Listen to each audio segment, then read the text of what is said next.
ግብረ ሰላም በሚለው ርዕስ ላይ ነው ዛሬ የምንወያየው። ግብረ ሰላም ማለት የግዕዙ ስርወ ቃል ገብረ፣ ሰራ፣ ፈጠረ የሚል የግዕዝ ስርወ ቃል አለ። ከዛ ሲተረጎም መልካም ስራ ማለት ነው። ግብረ ሰላም ማለት የሰላም ስራ ማለት ነው። የሰላም ስራ ማለት ነው። ስለዚህ ግብረ ሰላም ምንድን ነው? ግብረ ሰላም ምንድን ነው? ግብረ ሰላም ምንድን ነው? በዚህ አርዕስት ላይ እንማማራለን፣ እንወያያለን። ጌታ የተባረከ ይሁን። ሃሌሉያ። ግብረ ሰላም ምንድን ነው? አሁን በፋሲካ ማግስት ጀምሮ በኢትዮጵያ ኦርቶዶክስ ተዋሕዶ ቤተ ክርስቲያን ግብረ ሰላም የሚባል ዝክር አለ። ይህ ዝክር በተራ ነገር የሚዘከር አይደለም። ለካህናቶች በጣም በጣም በጣም በጣም በጣም በቃ ከሌሎቹ ዝክሮች በተለየ መልኩ ነው ይህ ዝክር የሚዘከረው። ግብረ ሰላም የሚባለው ዝክር ከቃሉ አንጻር እንመለከተዋለን።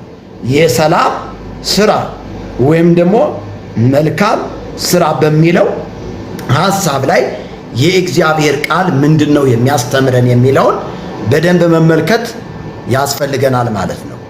እስኪ የወንጌል አማኝ የሆናችሁ ወንድሞችና እህቶቼ ኮፒ ሊንክ በማድረግ ብዙ ሰዎችን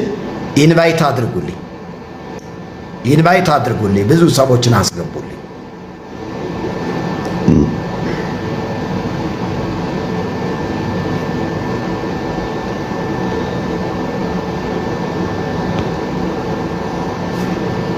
ሃሌሉያ ሃሌሉያ። ስድብ ሁሌም የምትሳደቡት ስድብ ችግር የለውም። 1:23 ሰላም ናችሁ? እንዴት አለ? አይሰማም? ድምፁ አይሰማም? አሁን እየተሰማ ነው። ኦኬ፣ ሁሉ መልካም ነው፣ ሁሉ አማን። ጌታ ይባረክ። ከየት ቤተ እምነት ነህ? አሁን እኔ ኦርቶዶክስ ነኝ። ኦርቶዶክስ ተዋህዶ። እንዳታስወጡኝ ግን ኦርቶዶክስ አትወዱ ምናምን ሲባል ሰምቻለሁና እንዳታስወጡኝ። ለምን አስወጡ? ለምን ትወጣለህ? ኧረ እንዴ የተሐድሶ ስራ መቼም ከቤተ ክርስቲያን ማስወጣት ነው ብዬ እኮ ነው። አይ የተሐድሶ ስራ ሰዎች በዛው ቤተ ክርስቲያን ውስጥ ወንጌል እንዲሰብኩ የማድረግ እንጂ ወንጌልን እንዲናገሩ የኢየሱስ ክርስቶስን ሞትና ትንሣኤ ገብቷቸው እንዲኖሩ እንጂ ከቤተ ክርስቲያን የማፍለስና የማስወጣት ዓላማ የለውም ተሐድሶ። ይሄ የጠላት ወሬ ነው ወዳጅ፣ እንደዛ የለም። ይሰማሃል? አዎ ከሆነ እሺ፣ ደህና። እንደዛ ነው ወዳጅ፣ እንደዛ ነው። እሱማ ያየነው ስለሆነ ደህና፣ ችግር የለውም። እና አሁን ይሄ የልብሰ ክህነቱ ለምንድን ነው የማታወጡት? ስለሱ እስኪያወሩ። ለምንድን ነው ማለት መለየው ነው? ከፌዴራል ፖሊስ ወይ ከፌዴራል ሰራዊት ኮብልሎ የወጣ ሰው የሱ ልብስ ማድረግ መቼም ህጋዊ አይደለም። እንዴት ነው አሁን? ወይስ እየናፈቃችሁ ነው? እውነት ነው። የፌዴራል ፖሊስ ከስራው ከወጣ ያንን መለዮ ለብሶ ቢገኝ በህግ ያስቀጠዋል፣ ያስጠይቀዋል። ነገር ግን እየሰማኸኝ ነው?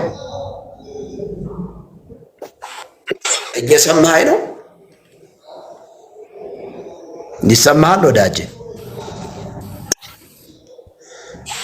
አይሰማም?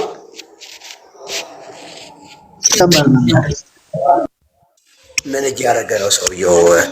እያወራኝ እኮ ጸጥ አለ። አዎ መሀል እየተቆራረጠ ነው። ኔትወርክ ይዞ ነው ወዳጄ? አዎ ምን እየሰራህ ነው? ሪፖርት እያረክ ነው መሰለኝ። ላስወርድ ኮምፒውተር ላይ እንዳለ ይታወቃል። ኮምፒውተር ላይ ነው ያለው እና ጠቅ ጠቅ ጠቅ ጠቅ እያደረገ ነው የሚያወራኝ እና ስለዚህ እኔ ሪፖርት አድርግልኝ ብዬ አላስገባም። ለጥያቄ ግን መልስ ለመስጠት ምንም ችግር የለብኝም። ማናችሁም ብትሆኑ ጥያቄያችሁን በአግባቡ መልሳለሁ። ችግር የለብኝም። ጥያቄያችሁን መልሳለሁ። ጥያቄ ያለበት ሰው ማለት ነው። ነገር ግን የቤቱ አርስት አለው። በቤቱ አርስት ላይ እናወራ። አንቺ ምን እዚህ በኩል የሰው መንካት ጥሩ ነው። አንተ የማን እና ወስዶ አንተ የሰው ለምን ትወስዳለህ? እኔ እሰራለሁ ወበከንቱ መጀመሪያ የገባህበትን ቤት ወቅ ይሄ ዝም ብሎ አረቂ ቤት ወይስ ጠጅ ቤት መሰለህ እንዴ? መርጌታ ምስጢሩ ቤት እኮ ነው የገባኸው። አረቂያ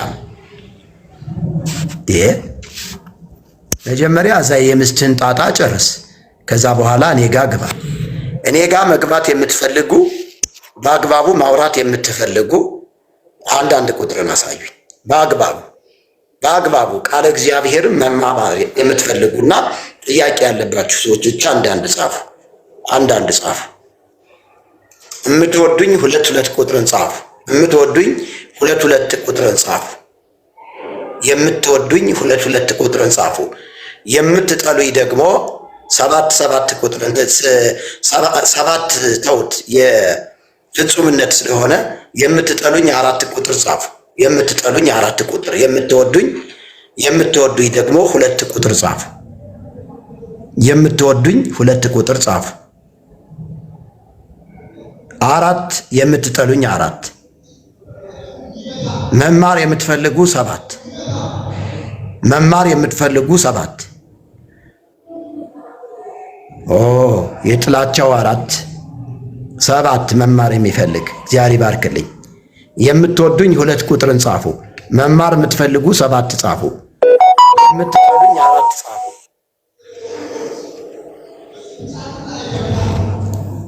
አየው፣ የሚወደኝ ይበልጣል፣ የሚወደኝ ይበዛል። ክብር ለኢየሱስ ይሁን። የሚወደኝ ይበዛል። አንድ ሰው ብቻ ነው ዝም ብሎ 4ን በብዛት የሚጽፈው፣ እሱን ችግር የለውም። ጌታ የተባረከ ይሁን። እሺ፣ የምትወዱኝ 2 ቁጥር የጻፋችሁ በአጠቃላይ አሁን ቶሎ በሉና ኮፒ ሊንኩን ከፍ አድርጉትና በቀጥታ ወደ ቃሉ እንገባለን ማለት ነው። ወደ ውይይታችን እንገባለን። እስቲ ከሚጠላኝ አንድ ሰው ላስገባ። ከሚጠላኝ ሰው 4 ቁጥር ከጻፈ ከሚጠላኝ አንድ ላስገባ እስቲ። በጣም ነው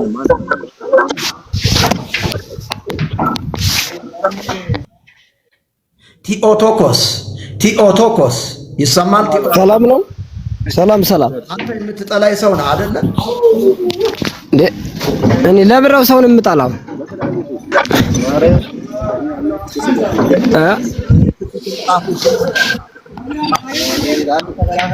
እኔ ሰውን ለምን እጠላለሁ? የምትጠሉኝ 4 ቁጥር፣ የምትወዱኝ 2 ቁጥር፣ የምትፈልጉ 7 ቁጥር እያልኩ አንተ በጥላቻው ውስጥ እኔ 4 ቁጥርን አልጻፍኩም። ጉድ እኮ ነው።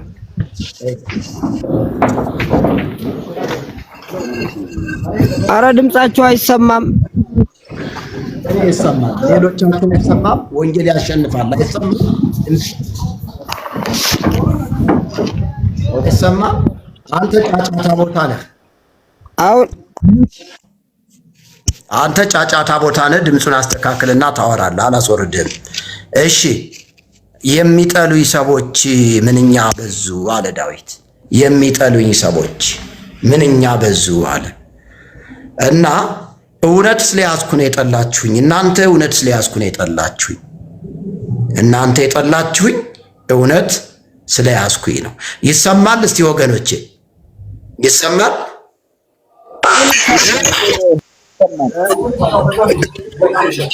አሁን ሰዎቹ የሚጠሉኝ ከሆነ አንድ ትክክለኛ እውነት እኔ ላይ አለ ማለት ነው እንጂ ቤታቸውን አልዘረፍኩባቸው፣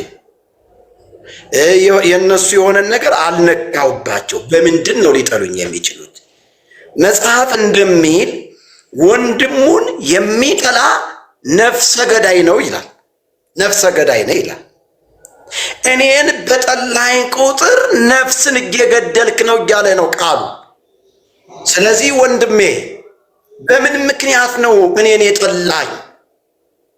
ካጠገቤ ያለውን ወንድምህን ሳትወድ በዓይንህ ያላየውን እግዚአብሔርን እወደዋለሁ ማለትህ ውሸት አይሆንብህምን? ጥያቄ ውሸት አይሆንብህምን? ስለዚህ እርስ በራሳችሁ ተዋደዱ።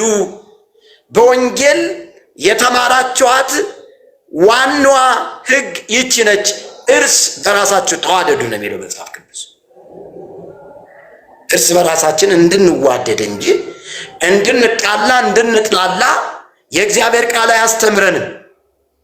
የእግዚአብሔር ቃል ሲናገር ቢቻላችሁ እስከ ሰው ሁሉ ጋር በሰላም ኑሩ ነው የሚለው። በሰላም ኑሩ ነው የሚለው። እኔና እናንተን የሚያጣላን አንዳችም የሥጋ ነገር የለም በመካከላችን። እኛ ወንጌል ይዘን ነው የወጣ ነው። ይህ ወንጌል ደግሞ ስለ ኢየሱስ ክርስቶስ ሞትና ትንሣኤ ነው የሚያወራ። ከኢየሱስ ክርስቶስ መሞት፣ ከኢየሱስ ክርስቶስ መቀበርና መነሳት፣ ከዚህ ጋር ሰዎቹ መተባበር አለባቸው። ኢየሱስ ሞተ፣ ተቀበረ፣ በሦስተኛውም ቀን ከሙታን ተለይቶ ተነሳ እና በአርበኛ ቀኑ ወደ ሰማያት አረገ። በአምሳ ቀኑ ደግሞ እንደተናገረው መንፈስ ቅዱስን ለቤተ ክርስቲያን ሰጠ። እንደገናም ተመልሶ በክብር ይመጣል ነው የሚለው። አያችሁ፣ እንደገና ተመልሶ በክብር ይመጣል። ስለዚህ ይህንን ወንጌል ለመመስከር ተጠርተናል ማለት ነው። ወንጌልን እንዴት እንመስክር ወገኖቼ? ወንጌልን እንዴት እንመስክር? ጌታ ኢየሱስን ካወቅንባት ጊዜ ጀምሮ እግዚአብሔር ከኛ የሚጠብቀው ወሳኝ ነገር ለሌሎች ወንጌልን ማድረስ ነው። የምስራች እንደተናገራችሁ የድል ዜናንም እንዳወራችሁ ይልና በተራሮች ላይ እንደቆሙ የምስራች ይዘው የሚመጡ እግሮች ሰላምን የሚናገሩ መልካም ዜናን ይዘው የሚመጡ እግሮች ድነትን የሚያውጁ ጽዮንን አምላክሽ ነግሷል የሚሉ እንዴት ያማሩ ናቸው። ሃሌሉያ!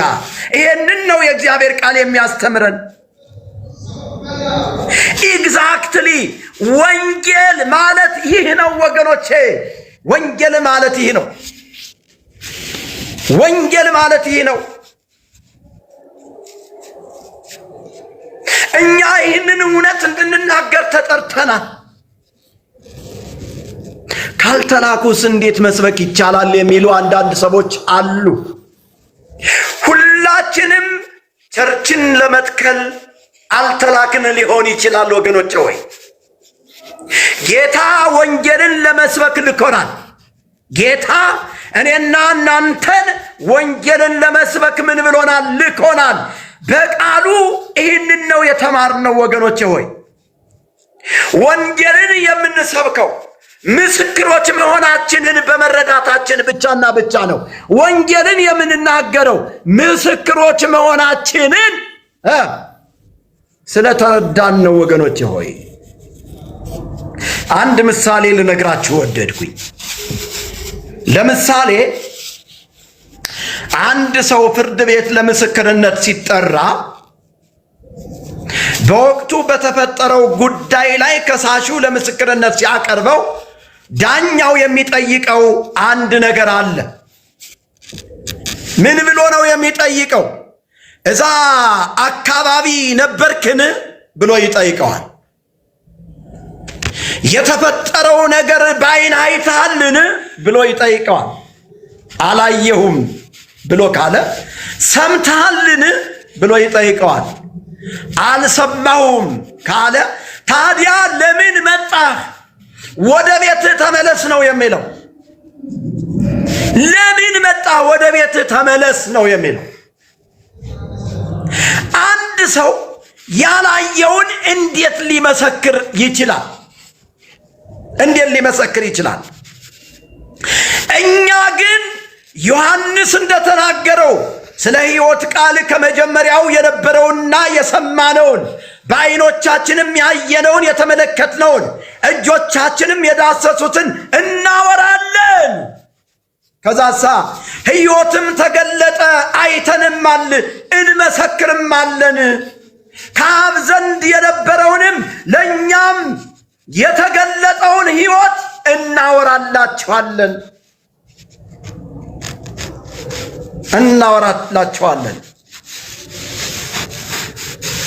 እናወራላችኋለን። እኛ የተረዳነውን ነገር ነው ዛሬም የምናወራላችሁ። እኛ ያየነውን ነገር ነው የተረዳነውን የበራልንን ይህንን እውነት ነው የምንነግራችሁ ወገኖቼ ወይ። ስለዚህ እኛ የኢየሱስ ክርስቶስ ምስክሮች ነን። ሰው ይጠቅማል ብሎ የዓለምን ነገር ለማስተማር ከተጋ፣ ሰው ተግቶ ሰርቶ አተርፍበታለሁ ብሎ ያንን የያዘውን ነገር ለማስተዋወቅ ከተጋ፣ እኛ ደግሞ ያየነውን የተረዳነውን የዳሰስነውን በዓይኖቻችን የተመለከትነውን ያንን እውነት እንዴት አንናገርም? እንዴት አንመሰክርም? ወገኖቼ ወይ እንዴት! ብዙ ሰዎች ኢየሱስ ወደ ምድር እንደመጣ ያምናሉ እንጂ ለኢየሱስ ክርስቶስ የመጣበትን ዓላማና አጀንዳ ግን ብዙ ሰዎች አልገባቸውም። ለዚህ ነው ኢየሱስ ክርስቶስ የመጣበትን ዓላማና አጀንዳ ውድቅ አድርገው ፍጡራንን ሲሰብኩ የሚታዩት። አልተረዱትም፣ አላወቁትም። አየው፣ ሰዎቹ ቢያውቁትና ቢረዱት ኖሮ ያንን የተረዱትንና ያወቁትን እውነት እስከ ሞት ድረስ በመታመን ይናገሩ ነበረ። ስለዚህ ኢየሱስ ክርስቶስ የመጣበትንና ወደዚህ ዓለም መጥቶ የተዋረደበትን ጉዳይ ስላልገባቸው ሌሎች ፍጡራን አዳኞችን ይከተላሉ። ወገኖቼ ሆይ ይከተላሉ። ብዙ ሰዎች አልገባቸውም። የመጣበትን ዓላማ ማብራራት አለባችሁ ወገኖቼ። ያንን እውነት ላልገባቸው ላልተረዱት ሰዎች አብራርታችሁ መናገር፣ የሰሙትን ሰዎች ይህንን በመቀበላቸው ከኃጢአት እንዴት እንደሚድኑና ከእግዚአብሔር ጋር እንዴት እንደሚታረቁ ማስረዳት ያስፈልጋል። ወገኖቼ ሆይ መልስ ለመስጠት ሁል ጊዜ የተዘጋጃችሁ ሁኑ፣ ኤኒታይም።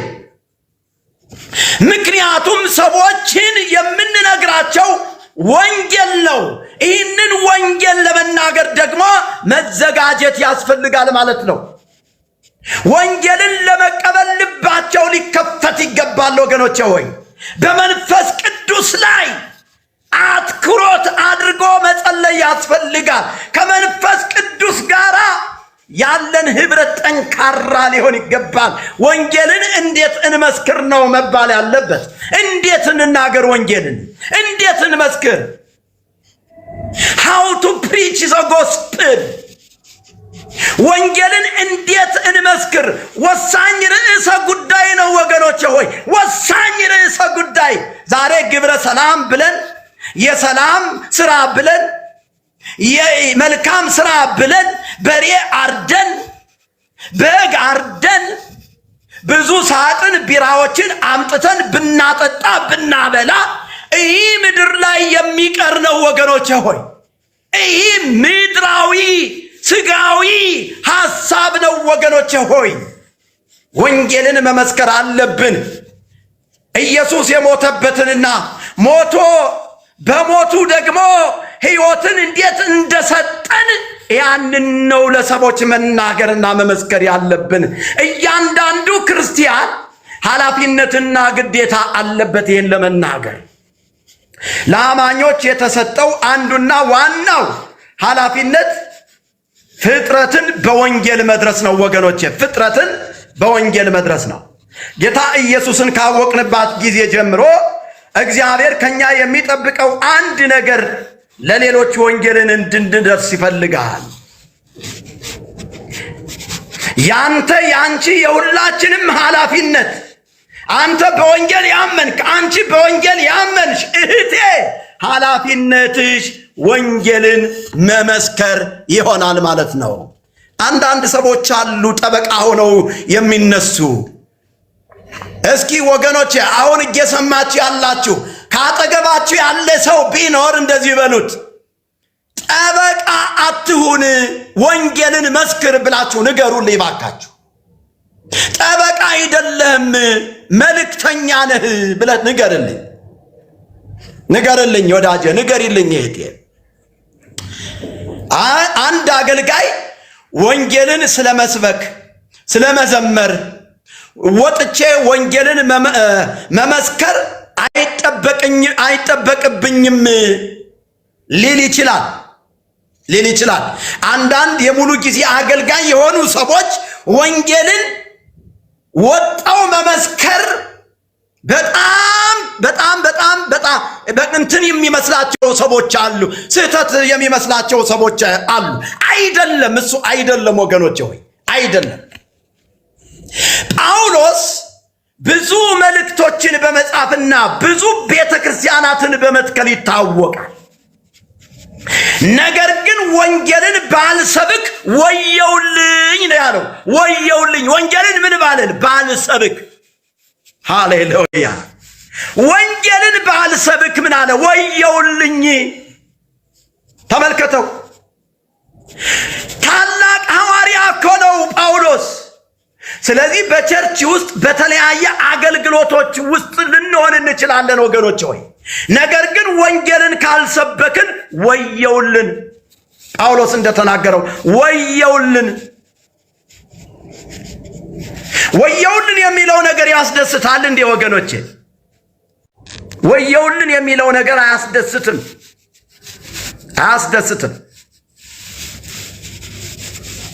ደስ የሚል ቃል አይደለም። ወየውልኝ እኮ ማለት የሆነ ነገር አለ ማለት ነው። ተጠያቂነት አለ ማለት ነው። ስለዚህ እያንዳንዱ በጌታ የሆነ ክርስቲያን ወንጌልን መመስከርና መስበክ ግዴታው ነው። ወንጌልን መስበክና መናገር ምኑ ነው? ግዴታው ነው ማለት ነው። አንድ ክርስቲያን የተጠራው ወንጌልን ለሌሎች ለማድረስ ነው ወገኖች ሆይ፣ ወንጌልን ማድረስ አለባችሁ። ወንጌልን ማድረስ አለባችሁ፣ መመስከር አለባችሁ። ምንም አይነት አማራጭ የሌለው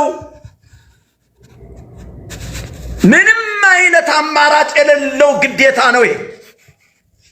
በምንም አይነት አገልግሎት አይተካም። ወንጌልን መስበክ፣ ወንጌልን ለሌሎች መናገር በምንም አይነት አማራጭ የሚተካ አይደለም ማለት ነው። አይደለም፣ በምንም አይነት አክቲቪቲ አይተካም።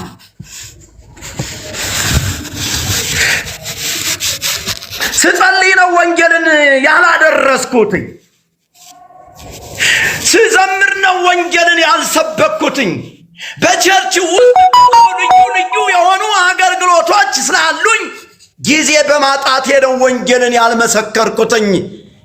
እንዲህና እንደዛ ብለን ምክንያት በመፍጠር ወንጌልን የማንሰብክ ሰዎች ካለን ዛሬ ግን ይህንን መልእክት እናገራለሁ።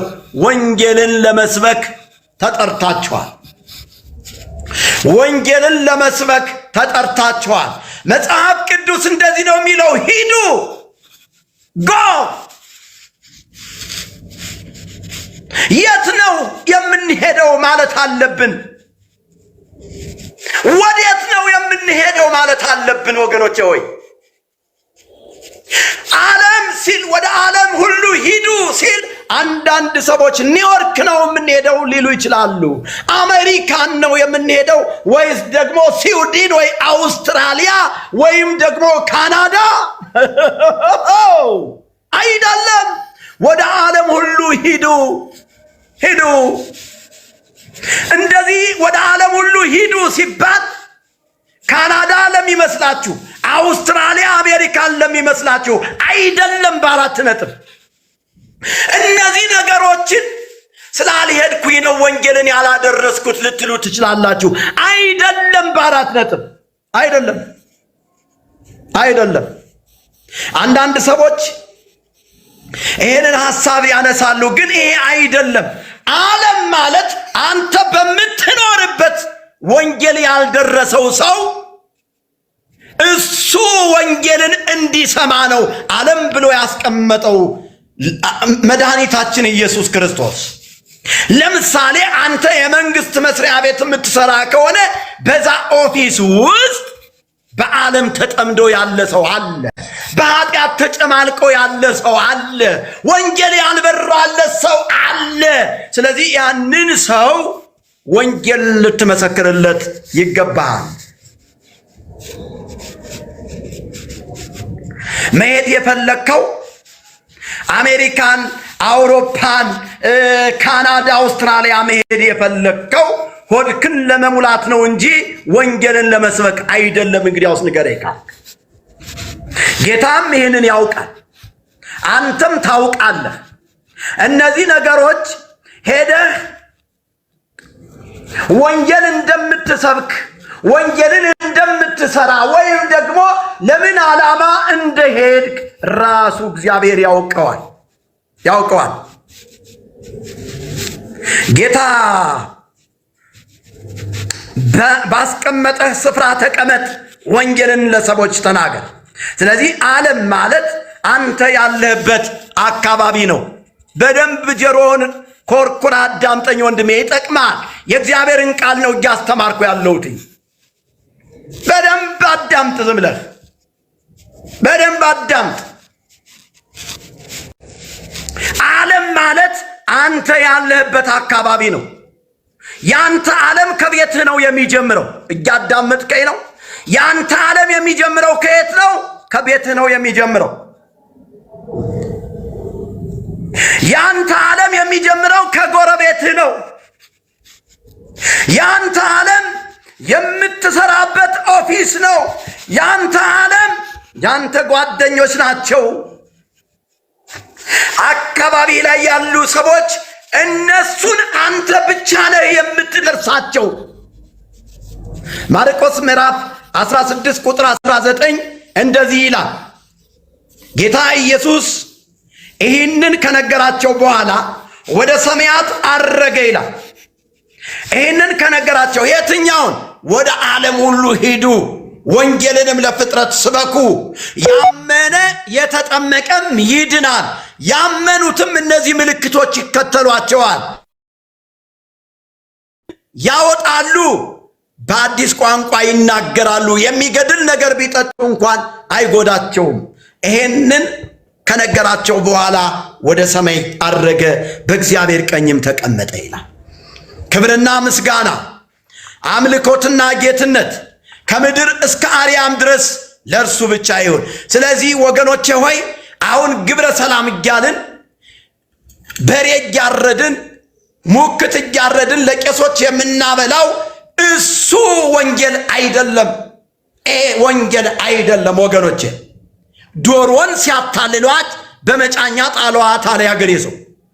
ይህ ሰዎች እያታለሏችሁ እናንተም እየተታለላችሁ ያላችሁበት የአጋንንት አሰራር እንጂ ይህ እውነት አይደለም። ይህ ወንጌል አይደለም። ይህ ለጽድቅ አይሆንም። ይህ ለጽድቅ አይሆንም። ለጽድቅ የሚሆነው ምንድን ነው ብለህ ካልከኝ ሁሉ ኃጢአትን ሰርተዋልና የእግዚአብሔርም ክብር ጎድሏቸዋል ካለ በኋላ እንደ ጎደላቸው ይቅሩ አይደለም ያለው። እግዚአብሔር ሌላ እድል አለኝ አለ። እግዚአብሔር የምሰጠው የምከፍተው ሌላ እድል አለኝ አለ። ምን አይነት እድል ነው? በክርስቶስ ኢየሱስ በተደረገው ቤዛነት በኩል እንዲያው በጸጋው ይጸድቃሉ። እንዲያው የሚለው ጊፍት ኦፍ ጋድ ነው። ጳውሎስ በኤፌሶን መጽሐፍ ምዕራፍ 2 ላይ የተናገረው ከወደደን ከትልቅ ፍቅሩ የተነሳ በበደላችን በኃጢአታችን ሙታን በነበርንበት ጊዜ ከክርስቶስ ኢየሱስ ጋር ሕይወትን ሰጠን። ሕይወት የሚገኝበት ትምህርት የእግዚአብሔርን መንግስት የምንወርስበት እውነት የእግዚአብሔር ቃል ነው። የእግዚአብሔር ቃል የሕይወታችን መመሪያ ያለበት የሕይወታችን ሰነድ የተቀመጠበት የእግዚአብሔር ቃል። በዚህ በእግዚአብሔር ቃል እውነት ነው ተረድተን ሰምተን ተምረን እያደግን ክርስቶስን እስከ መምሰል ድረስ እየተለወጥን የእግዚአብሔር ልጆች የምንሆነው። ኋላም በሰማይ ሄደን እግዚአብሔርን እንደ ቅዱሳን መላእክት ሃሌሉያ ሃሌሉያ እያልን የምናመሰግን ሃሌሉያ። እኔና እናንተ ክርስቶስ ኢየሱስን በመቀበላችን ምክንያት ከተማ ተገንብቶልናል። ዕብራውያን መጽሐፍ ምዕራፍ 12 ቁጥር 22 ላይ ነገር ግን ወደ ጽዮን ተራራና ወደ ሕያው እግዚአብሔር ከተማ ደርሳችኋል ይላል። ያድናል የናዝሬቱ ኢየሱስ። አንተ ባልከው አልደፋም፣ አትድከም። አንተ ኮሜንት ላይ ይድፋህ እንደዚህ ይበልህ ምናምን ያልክ የምትጽፍ ሰውዬ በአንተ ሟርት እኔ አልቆምም፣ በአንተ ዛቻ እኔ አልቆምም። የጠራኝ አባቴ ነው። ክብርና ምስጋና ለስም አጠራሩ ይሁን። በዚህ ሐሳብ ላይ ጥያቄ አላችሁ? እሺ ግባ። ጥያቄ ያለውን ሰው በፍቅር የሚያወራውን ሰው እንቀበላለን። ንዑ በብርሃኑ። እሺ መጠየቅ እችላለሁ? ይቅርታ። አዎ እኔ ነኝ። እሺ ቅድም ሲያስተምሩ ነበርና የሚድነው ስለ ድነት እያስተማሩ ነበርና ያመነ የተጠመቀም ይድናል ሲሉ ሰምቼ ነበር። ትክክል ነኝ? የሚድነው ምን የሆነ ነው? ያመነ የተጠመቀም ይድናል። ኦኬ እሺ። ስለዚህ ጥምቀት ለድነት የሚለውን ትምህርት ይቀበላሉ ማለት ነው እንዴ? በደንብ ነው እንጂ የሚቀበለው። ለምን አልቀበለውም? የእግዚአብሔር ቃል አይደል እንዴ? ኦኬ። ያልተጠመቀ ሰው አይድንም? አይ ያልተጠመቀ ሰው አይድንም የሚል የለም። ሁለቱም ተያያዥ ናቸው። ነገር ግን መጀመሪያ አንድ ሰው ምን ማለት አለበት? ማመን አለበት። አምኖ ደግሞ የተሰራውን ያንን ስርዓት መፈጸም አለበት ማለት ነው። በጥምቀት ከክርስቶስ ጋር መቀበር አለበት፣ መስማማት አለበት ማለት ነው እንጂ የተጠመቀ ይድናል አይልም። ያመነ ከዛስ የተጠመቀ ምን ነው የሚለው? ያመነ የተጠመቀ ይድናል ነው የሚለው። ያ አምኖ ሰው በእምነት ብቻ የሚለው አይሰራም ማለት ነው። አምኖ ግዴታ ያመነ ሰው መጠመቅ አለበት ለመዳን። ኖ አምኖ መጠመቅ አለበት። ይሄ ስርዓት ነው፣ አምላካዊ ስርዓት ነው፣ ትእዛዝ ነው እኮ ቅድም ያው እኮ ስለዚህ አንድ ሰው ለመዳን ያምናል፣ ግን የሚድነው አምኖ ሲጠመቅ ብቻ ነው። ኦፍ ኮርስ አምኖ መጠመቅ አለበት እኮ እያልኩ ነው። በቃ ምንም ይሄ አሻሚ አይደለም። ግን መጀመሪያ ምን አለበት? አምኖ መጠመቅ። አሁን ሳያምን ዝም ብሎ ቢጠመቅ አንድ ሰው ሊድን አይችልም። ይሄን አንተም ታውቃለህ። አዎ አይ ችግር የለም ልክ ነው። መጀመሪያ እምነት መሰረት ነው። አይ ብዙ የፕሮቴስታንት እምነት መግለጫዎች ያው ያመነ ብቻ ነው የሚድነው፣ ጥምቀት ለድነት አያስፈልግም ስለሚል ነው። ይህንን ከተስማሙ ችግር የለም። ሌላ አልቀጥል። ያው ለምሳሌ አንድ ነገር ልንገርህ። አሁን በኢትዮጵያ ኦርቶዶክስ ቤተክርስቲያን ሰው ሳያምን ይጠመቃል። ያ ለድነት አይሆንም፣ ለምንም አይሆንም። ምናልባት ቆሻሻን ከማጽዳት አንጻር በደንብ በሳሙና ከታጠበው ሊሆን ይችላል፣ ለሻውር ሊሆን ይችላል እንጂ አንድ ሰው ሳያምን ቢጠመቅ በፍጹም ድነት ሆኖ ሊቆጠርለት አይችልም። አንድ ሰው አምኖ መጠመቅ አለበት። እምነት በጣም ወሳኝ ነገር ነው።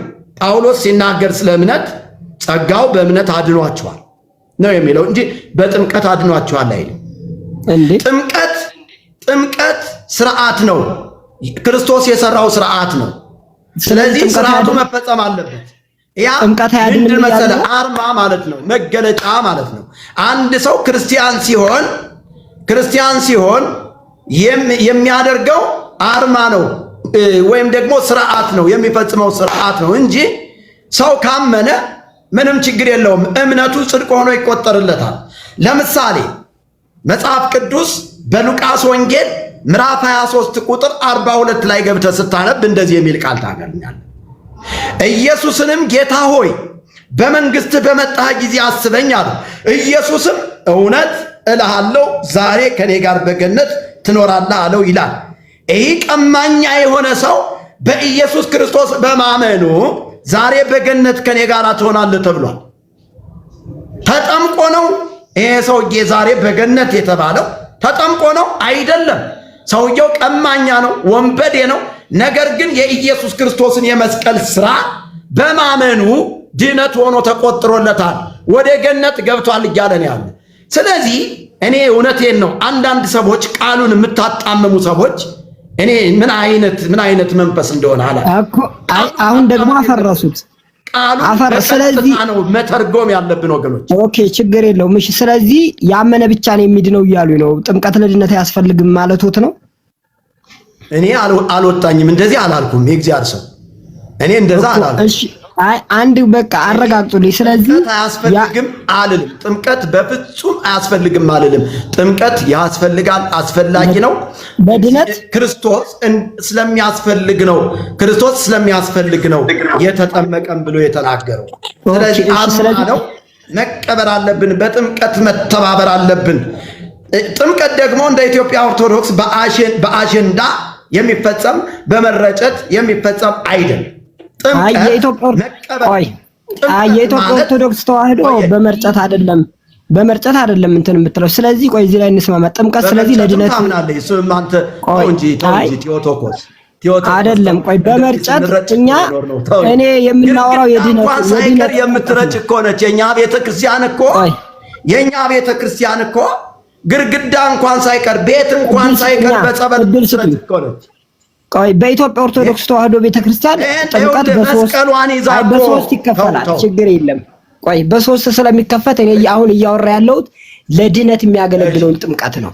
ለድነት የሚያገለግለው ጥምቀት ምን አይነት ነው እኮ እርሶ ያሉት? አሁን ያመነም የተጠመቀም ይድናል የሚለው ማለት ነው። ስለዚህ ጥምቀት ለድነት ነው የሚለውን ትምህርት ይቀበላሉ ማለት ነው። ቆየኝ ወዳጄ፣ አሁን ለምሳሌ በክርስትና በ40 እና በ80 ቀን የሚጠመቁት ጥምቀት የምን ጥምቀት ነው? የድነት ነው ወይስ የምን ጥምቀት ነው? እስኪ ንገረኝ። የድነት ጥምቀት ነው። የሱ የህፃናትን ጥምቀት የፕሮቴስታንት አማኞች የሆኑ እነ መካነ ኢየሱስ ሉተራኖች ይቀበሉታል። ችግር የለም። ምንም የሚያከራክር ነገር የለም። እንደ መካነ ኢየሱስ እንደንተና እያልክ እኔን እዛ ጋር እንትና አትበለኝ፣ አትጨፍልቀኝ። እኔ ራሴን ችጌ እንደ አንድ የወንጌል አማኝ እያወራሁ ነው። እንደ አንድ የተሐድሶ ሰው እያወራሁ ነው። ስለዚህ በእነንተና በኩል ስናወራ እናወራለን። አሁን የኢትዮጵያ ኦርቶዶክስ ተዋህዶ ቤተክርስቲያን ወንድ ልጅን በ40 ቀን ሴትን ልጅ በ80 ቀን ታጠምቃለች። ስለዚህ ይሄ የድነት ነው ብለህ ታስባለህ? ታምናለህ? ያ የድነት ጥምቀት ነው። የድነት ነው። ትክክል። ሀብተ ወልድና ስመ ክርስትና ብላ ነው የምታጠምቀው። ዳግም መወለድን ልጆች ያገኛሉ ብላ ነው ይሄን ጥምቀት የምታጠምቀው። እና ይሄንን መጽሐፍ ቅዱሳዊ ልታደርግልኝ ትችላለህ? የኔ ወዳጅ ያ መጽሐፍ ቅዱሳዊ ነው። ምንም ሲጀምር የኢትዮጵያ ኦርቶዶክስ ተዋህዶ ቤተክርስቲያን ያለ መጽሐፍ ቅዱስ የቆመችበት ትምህርት የለም። እሺ እኛም መረዳት እንፈልጋለን እና መጽሐፍ ቅዱሳዊ አድርግልን እባክህ። ያ መጽሐፍ ቅዱሳዊ ነው። ለምሳሌ ዮሐንስ ወንጌል ምዕራፍ 3 ቁጥር 5 ላይ አንስተን ብናነበው እንግዲህ ለኒቆዲሞስ የተነገረ ኃይለ ቃል አለ በመጽሐፍ ቅዱስ ላይ። ዮሐንስ ወንጌል ለሕፃናት ጥምቀት አያወራም። ይቅርታ፣ ለሕፃናት ጥምቀት አያወራም። ክፍሉ ሌላ ነው። ክፍሉ ትርጓሜው ሌላ ነው። እስኪ እድሉን እሰጣለሁ፣ ችግር የለም፣ እድሉን እሰጣለሁ። አሁን ዮሐንስ ወንጌል ምዕራፍ 3 ስለ ሕፃናት ጥምቀት ነው የሚናገር ካልክ እስኪ ንገረኝ። እስኪ በል ኦኬ፣ ችግር የለም እኔ አንብበውና ተርጉም እድሉን አንብበውና ተርጉም። ኦኬ የኢትዮጵያ ኦርቶዶክስ ተዋሕዶ ቤተክርስቲያን ትምህርቷ በምልአት ነው። እኛ እንግዲህ ችግር የለም ጥምቀት እሺ ጥምቀትን ኦኬ ልቀጥል እኮ ልቀጥል። ቆይ ቴዎቶኮስ ግልጽ እንዲሆን አንድ ነገር እናውራ። አሁን እዚህ ጋር በጣም የሚያዳምጡን ብዙ ሰዎች ስላሉ እኔና አንተ በምንነጋገረው ንግግር እዚህ የሚያዳምጡን ሰዎች መታነጽ ስላለባቸው ማለት ነው። አሁን የኢትዮጵያ ኦርቶዶክስ ተዋሕዶ ቤተክርስቲያን ወንድ ልጅ በ40 ቀን ሴትን ልጅ በ80 ቀን ስታጠምቅ ይህ መጽሐፍ ቅዱሳዊ ነው ብለህ የጠቀስከው ጥቅስ ዮሐንስ ወንጌል ምዕራፍ 3 ነው። ስለዚህ ይህንን ምዕራፍ 3ን በደንብ አድርገህ ስታብራራ አንደኛ የሚደረገውን ማተብ፣ ሁለተኛ የሚደገመው መጽሐፈ ክርስትና የሚደገመው ድግምት፣ በደንብ አዳምጠኝ። የሚደገመውን ድግምት ከየት አመጣችሁት? እንደገና ስም ሲሰየም በማርያም ስም፣ በሚካኤል ስም፣ በገብርኤል በፍጡራን ስም ይሰየማል። ገብረ ማርያም፣ ገብረ ሚካኤል ምናምን ወለተ ማርያም እየተባለች እንትን ይባላሉ። እነዚህ ስም ይወጣላቸዋል። ይህንን መጽሐፍ ቅዱሳዊ አድርገህ የምታወራ ከሆነ እኔ ይኸው 20 ደቂቃ ለግሳለሁ ለአንተ። ችግር የለም መቀጠል ትችላለህ። ኦኬ ችግር የለውም። ይኸውልህ የምታወራ ከሆነ አስቆምሃለሁ። ቀጥል። ችግር የለም። እኔ ይኸውልህ እኔ ረጋ ብዬ ነው የማወራው፣ በዲሲፕሊን ነው የምናወራው። እኔ ችግር የለብኝም። ይኸውልህ የመጽሐፍ ቅዱስ በመጽሐፍ ቅዱስ እያስረዳው ወይንም ደግሞ እያስደገፍኩ ነው የምነግሮት ቃል በቃል የመጽሐፍ ቅዱሱ እዚህ እንደዚህ የሚል ነገር አንጣ የሚሉት ሆነ እኔም እርሶም ማቹርድ ሆነን ትልቆች ነን። በመጽሐፍ ቅዱስ ውስጥ ያልተጻፉ ቀጥታ ያልተጻፉ ቃላት ብዙ እንዳሉ እርሶም ያምናሉ፣ እኔም አምናለሁ። ግን ምልአቱ በመጽሐፍ ቅዱስ ውስጥ አለ ወይ የለም ወይ የሚለውን እየተወያየን እንሄዳለን። የኢትዮጵያ ኦርቶዶክስ ተዋሕዶ ቤተክርስቲያን የሕፃናትን ጥምቀት ትቀበላለች? አዎ። መጽሐፍ ቅዱስ ነው ወይ ብለውኛል። አውድ ብዮታለሁ። ችግር የለም። መረጃ ብለውኛል። እሺ መረጃ ሰጣለሁ። የኢትዮጵያ ኦርቶዶክስ ተዋሕዶ ቤተክርስቲያን እንግዲህ መጽሐፍ ቅዱስ ብቻ ብላ የምታመን አይደለችም። ትውፊትን ትቀበላለች። የአባቶችን ትምህርት ከአባቶች አንስቶ የመጣውን ትምህርት ማለት ነው።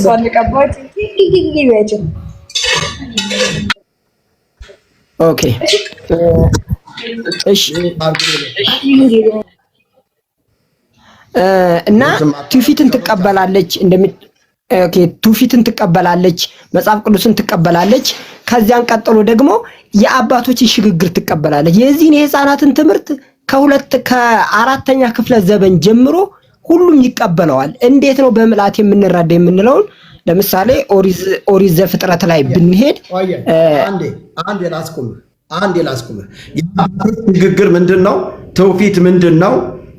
መጽሐፍ ቅዱስ ብቻ ብላ አትቀበልም ያልከው ከመጽሐፍ ቅዱስ ውጪ የሆነ መጽሐፍ ቅዱስን የማይወክል ነው ማለት ነው። ይሄን ግልጽ እንድታደርግ ይወዳል።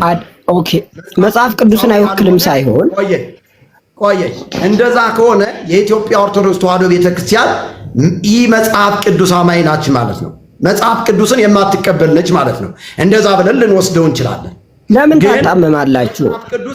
አይስትሰሙ እኛ ይኸውልህ ቆየ ዲበ መሰረተ ነቢያት ወሐዋርያት እንዘ ክርስቶስ ማእዘንተ ህንፃ ከማሁ የሐድር ኩሉ ህንፃ ወይ ጸንጽራ መቅደሱ ለእግዚአብሔር። ይህንን እውነት ቤተክርስቲያኗ ናት የነገረችን። በሐዋርያትና በነቢያት መሰረት ላይ ታንጻችኋል፣ የማዕዘኑም ራስ ድንጋይ ክርስቶስ ኢየሱስ ነው ይላል። ስለዚህ መሰረቷ መጽሐፍ ቅዱስ ከሆነ በመጽሐፍ ቅዱስ እውነት እንነጋገር። አንተ ውጣ። ለምን ይወጣል? አንተ ውጣ እንጂ መውጣት አንተ ራስህን ነው ያልኩህ። ያማ ጨዋ እኮ ነው። ቴዎቶኮስማ ጨዋ ነው። አንተ የምትረብሸውን ነው ማስወጣ። ምን ይወጣል ይላል። እየገባህ እየረበሽክ እንዴት አላስወጣህም? ስለዚህ መጽሐፍ ቅዱስ መሰረቷ ከሆነ ቤተክርስቲያኒቱ በመጽሐፍ እየዳኘን ትውፊቶችንም በመጽሐፍ እየዳኘናቸው የአባቶች ሽግግር ያልከውንም በመጽሐፍ እየዳኘ ነው እንቀጥላለን። ግን መጽሐፍ ቅዱስን ማዕከል ያላደረገ ከሆነ ምንም አማራጭ የለንም፣ መጣል ነው። ያንን ትውፊት የምትለውንም ከመጽሐፍ ቅዱስ ከወጣ እንጥለዋለን ማለት ነው። የአባቶች ሽግግር ያልከውንም እንደዚያው እየጣል ነው። በዚህ እንወያይ። ቀጥል። ችግር የለም። ይኸውልዎት መጽሐፍ ቅዱስን የጣለ እኮ አላልኩም። ይኸው እንግዲህ ሲሰሙኝ፣ ምክንያቱም የሚሰማም ሰው አለ። ያው ማጣመም ምንም ጥቅም የለውም። መጽሐፍ ቅዱስን የጣለ የለም። ለምሳሌ መጽሐፍ ቅዱስ መሰረት አድርገን ይህን መጽሐፍ ቅዱስ መሰረታዊ አድርገን ግን ትውፊትን እንቀበላለን፣ የአባቶች ትምህርትን እንቀበላለን። ለምሳሌ ቃል በቃል ስላሴ ትምህርት ታምናላችሁ? እርሶ ስላሴ የሚል በመጽሐፍ ቅዱስ አታሳዩኝም። ቃል በቃል አለ የለም። ግን ምልአት አድርገን እንቀበለዋለን። ያን በምልአት አለ፣ በመጽሐፍ ቅዱስ አለ። ስላሴ የሚለው በመጽሐፍ ቅዱስ አለ። ቃል በቃል አሳዩኝ። ስላሴ የሚለው ቃል በቃል አሳዩኝ፣ ችግር የለም። ስላሴ ማለት ሰለሰ ከሚለው የወጣ ሲሆን ሶስት ማለት ነው። ሶስትነት ማለት የግዕዝ ስርወ ቃል ነው። ሶስትነትን መጽሐፍ ቅዱስ ይነግረናል፣ ያስረዳናል። አብ ወልድ መንፈስ ቅዱስ ብሎ እስከነገረን ድረስ ይሄ ሶስትነት የሚለውን እስከነገረን ድረስ እንቀበላለን። ገብቷል? ስላሴ የሚለውን ስም ከየት አገኘው? አቤት ከየት አገኘ? ቃል በቃል እኮ ነው የምሉት። ልክ በቃ እንደዚያ ከሆነ ይሄንንም ልክ እርሶ ወዳጅ ማወቅ አለብህ። አንዳንድ ጊዜ እኔ መቼ ጠፋኝ? እኔ ግዕዝ መሆኑን መቼ ጠፋኝ? ቃሉ ግዕዝ መሆኑን መቼ ጠፋኝ? ችግር የለም። አሁን እኛ አብ ወልድ መንፈስ ቅዱስ የሚለውን ስላሴ ብለን በግዕዙ ብናወራ ስህተት አይደለም። የግዕዙን ቃል እየተቀበልነው ነው። በግዕዙ የተጻፈውን ነገር ስለተቀበልነው ነው። ገብቷል? እንጂ ይሄ ምንም የቋንቋ ጉዳይ እንጂ መጽሐፍ ቅዱስ ላይ ተጽፏል። አብ ወልድ መንፈስ ቅዱስ በቃ አየው። ስለዚህ ይሄ ስላሴ የሚለው ቃል በቃል የለም። ስለዚህ እርሶ በምልአት ነው ያመጡታ። በምልአት እንዳመጡት እኔም በምልአት ላንጣሉት። አሁን በምልአት ይህን የህፃናትን ጥምቀት ወይንም ደግሞ እንስማምጣው። እዚህ ጋር አንድ አባትም አሉ፣ እሳቸውንም እድል እንሰጣቸዋለን። እስኪ ተናገርና ከዛ እንትን እንላለን። ችግር የለም እንሰጣለን። እርሶ ምን አሉኝ? አሁን ስላሴ የሚለው በመጽሐፍ ቅዱስ ውስጥ አለ አሉ። ግን ስላሴ የሚል ቃል በቃል በፍጹም አናገኝም። አንደኛ የቴዎሎጂ ቃል ነው፣ በቴዎሎጂ ውስጥ የሚሰጥ ነው። ስላሴ የሚለው ከጥንት ጀምሮ የመጣ አባቶች ያስተማሩት ነው። እዚህ እናወራበታለን። አሁን ይሄ እንትን ማደናገሪያ አይሆንም ወዳጄ። አሁን የህፃናትን ጥምቀት አምጣና አሳይ። ማደናገሪያ አላልኩትም እኮ ችግር። እሺ የህፃናትን ጥምቀት ላሳየው፣ ችግር የለም። ቅዱስ ጳውሎስ ምን ይላል? እናንተ የተጠመቃችሁ ክርስቶስን ለብሳችሁታል ይላል። የተጠመቀ ሰው ክርስቶስን ይለብሳል። ስለዚህ እኛ የኢትዮጵያ ኦርቶዶክስ ተዋሕዶ ቤተክርስቲያን ህፃናትን ለምንድን ነው የምታጠምቀው ካልን፣ አንደኛ ከክርስቶስን ለብሰው እንዲያድጉ ነው። የተጠመቁት ክርስቶስን ለብሰው እንዲያድጉ ነው። የመጽሐፍ ቅዱስ መሰረት አለው ወይ ካላችሁ፣ እኛ ወድ ምን ይላል? በማቴዎስ ወንጌል ላይ ህፃናትን ወደኔ ይመጡ ዘንድ አትከልክሏቸው ይላል። ቆይ አባቴ ቁጥር 10 ላይ ነው አይደል? አንተ የተናገርከው ቃል የሚገኝ ቆላስይስ መጽሐፍ ምዕራፍ 3 ቁጥር 10 ነው አይደል የሚገኘው ክፍሉ? አይደል? የተጠመቃችሁ ክርስቶስን ለብሳችሁታል። ገላትያ ምዕራፍ 3 ላይ መሰለኝ። ቆይ መጽሐፍ ቅዱስ ቼክ አድርግና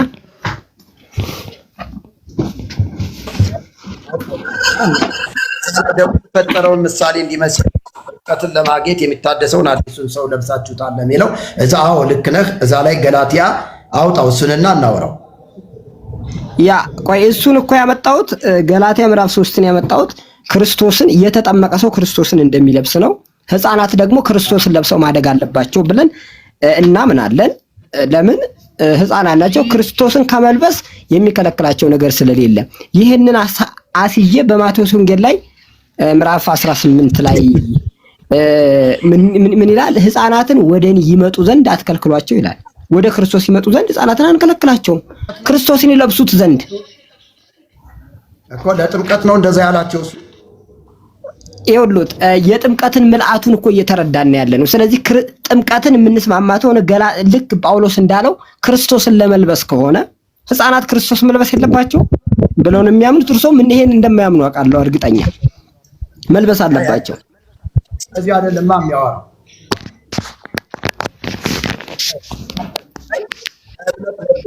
በክርስቶስ ኢየሱስ የእግዚአብሔር ልጆች ናችሁና ይላል። በምን በኩል? በእምነት በኩል። ያ በእምነት በኩል በእምነት በኩል አሁን እኮ ህፃናትን ወደ ክርስቶስ ቆየኝ መተርጎም አለበት። በእምነት በኩል ሁላችሁ በክርስቶስ ኢየሱስ የእግዚአብሔር ልጆች ናችሁና ከክርስቶስ ጋር አንድ ትሆኑ ዘንድ የተጠመቃችሁ ሁሉ ክርስቶስን ለብሳችሁታልና ይላል። አሁን ይሄ ስለ ሕፃናት ጥምቀት ነው ወዳጅ። አሁን እኮ ስለ ሕፃናት ጥምቀት አሁን ቆይ ስለ ሕፃናት የሚለውን የኢትዮጵያ ኦርቶዶክስ ተዋሕዶ ቤተክርስቲያን ባይዞ ሁለቱንም ነው የምትቀበለው። ሁለቱንም ትቀበላለች። ምን አይነት ያመነ ሰው አምኖ ማመን የቻለ ሰው አምኖ ነው የሚጠመቀው። ይሄ ግን ቆይ ወዳጅ ይሄ እንዲያውም ከፍ ብሎ ቁጥር 8 ላይ በደንብ አድርጎ ያታታልሃል። አይሁዳዊ ወይም የግሪክ ሰው የለም፣ ባሪያ ወይም ጨዋ ሰው የለም፣ ወንድም ሴትም የለም፣ ሁላችሁ በክርስቶስ ኢየሱስ አንድ ሰው ናችሁና እናንተም የክርስቶስ ከሆናችሁ እንኪያስ የአብርሃም ዘር እንደ ተስፋው ቃል ወራሾች ናችሁ ብሎ ስላላመኑ ሰዎች አይሁድ የለ ግሪክ የለ ምን የለ በእምነት በኩል ሰዎቹ ካመኑ በኋላ ሲጠመቁ ምን ይሆናሉ አለ? ክርስቶስን ይለብሳሉ ነው እያለ ያለው እንጂ ያ ጥምቀት እኮ ጥምቀት ይውሉት የኢትዮጵያ አይገናኝም። ይቅርታ አድርገን ኧረ ቆይ አድምጡኝ። ቤተክርስቲያናችን እኮ አድምጡኝ። ሲጀመር ጥምቀት ሲጀመር ሚስጥር ነው። እኛ ቤተክርስቲያን ውስጥ በእምነት በኩል ነው የሚሰጠው። ገቦት በእምነት በኩል ነው የሚሰጠው። ሲጀመር እኮ ጥምቀት ሚስጥር ነው። ያ ጥምቀት ሚስጥራት ወይ ደግሞ ሳክራመንት የምንላቸው ከአምስቱ አዕማድ የሆኑ አንዱ ነው ጥምቀት ሳክራመንት ነው። ደግሞ ሳክራመንትን እኛ በእምነት በኩል ነው የምንቀበለው። ቅዱስ ቁርባን በሉ ጥምቀት በሉ ትምህርት ራሱን ይሄ አልቀበለው። ምስጢረ ጥምቀት፣ ምስጢረ ቁርባን፣ ምስጢረ ትንሣኤ ሙታን፣ ምስጢረ ምናምን እየተባለ የሚባለው አምስቱ አዕማደ ምስጢር እሱ ምስጢር ምንድነው? ምስጢር የተባለው በነገራችን ላይ ምንድነው ምስጢር? ሚስጥር የተባለው ሚስጥር ምንድነው? የለም ምስጢር ነው እያልክ ቆየኝ። ምስጢር ነው እያልክ አንተ ብቻ የምታውቀው ለሌላው ደግሞ ያልተገለጠ ሆኖ ሰዎች በፍርሃት ቀንበር ተይዘው እንዲኖሩ አታድርግ። በክርስቶስ ያልተገለጠ ነገር የለም። ስለዚህ ዲስሪስፔክት አታድርጉ። አንድ እንድትሆኑ ቆየኝ። ከክርስቶስ ጋር አንድ ትሆኑ ዘንድ የተጠመቃችሁ ሁሉ ይላል። የተጠመቃችሁ ሁሉ ሕፃናት ሲጠመቁ በምን አይነት ስርዓት ነው የሚጠመቁ? ይችን ብቻ ልጠይቅህ። በምን አይነት ስርዓት ነው የሚጠመቁ? ባህር ውስጥ ጠልቀው ነው የሚጠመቁት ወይስ እንዴት ነው የሚጠመቁት? የሕፃናት እኛ ቤተክርስቲያናት ሕፃናት ሲጠመቁ የሚደረሰው ጸሎት አለ። ባይዞ መጀመሪያ ሚስጥር ስንል እሺ፣ እቀጥላለሁ። ጸሎቱንም እቀጥላለሁ፣ እነግራለሁ። ችግር የለም እኮ እነግሮታለሁ። ጸሎቱንም ልንገሮት። ኧረ ምንም የተደበቀ ትምህርት የለንም። ባይዞ እኮ ልነግሮት ነው። ይችን ድግምቷን ንገረኝ እስቲ። ይችን ድግምቷን ንገረኝ። ቆይ ልንገሮት። በእናቱ እንዲህ የወረደ ቃል አታውሩ። ምን መሰሎት ሚስጥር የምንለው እኮ ችግር የለም። ልቀጥላ። አንድ ደቂቃ ስጡኝ። አንድ ደቂቃ ሚስጥር የምንለው የሆነ ሚስጥር ምንድነው? ጸሎት አልካት። ይቺ ጸሎቷ ምንድነች? እስቲ ንገረኝ እኮ ልቀጥል ነው። ኦኬ ልቀጥል ነው። እኔ ችግር የለም እቀጥልበታለሁ። እሺ ቀጥል። እሺ በኢትዮጵያ ኦርቶዶክስ ተዋሕዶ ቤተክርስቲያን ለምሳሌ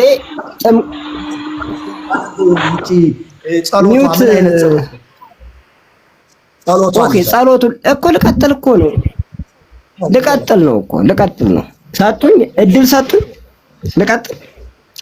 እሺ ሚስጥር ጸሎቱን እናገራለሁ። ግን ሚስጥር የምንለው የተደበቀ የሆነ ሳይሆን የሚደረሰውን ጸሎት በሚስጥር እግዚአብሔር ያደርጋል ማለታችን ነው እንጂ የሆነ የተደበቀ ትምህርት ኖሮን ሚስጥር ማለታችን አይደለም። ባይዞ ሚስጥር የምንለው ምን ነው? ለምሳሌ ሕፃናት ሲጠመቁ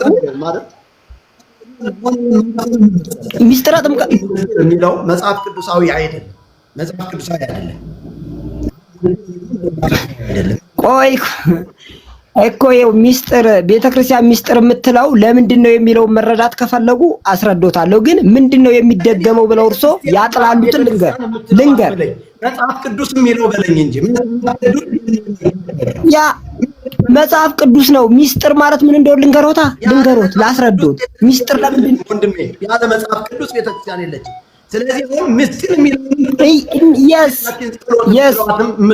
ፍታት።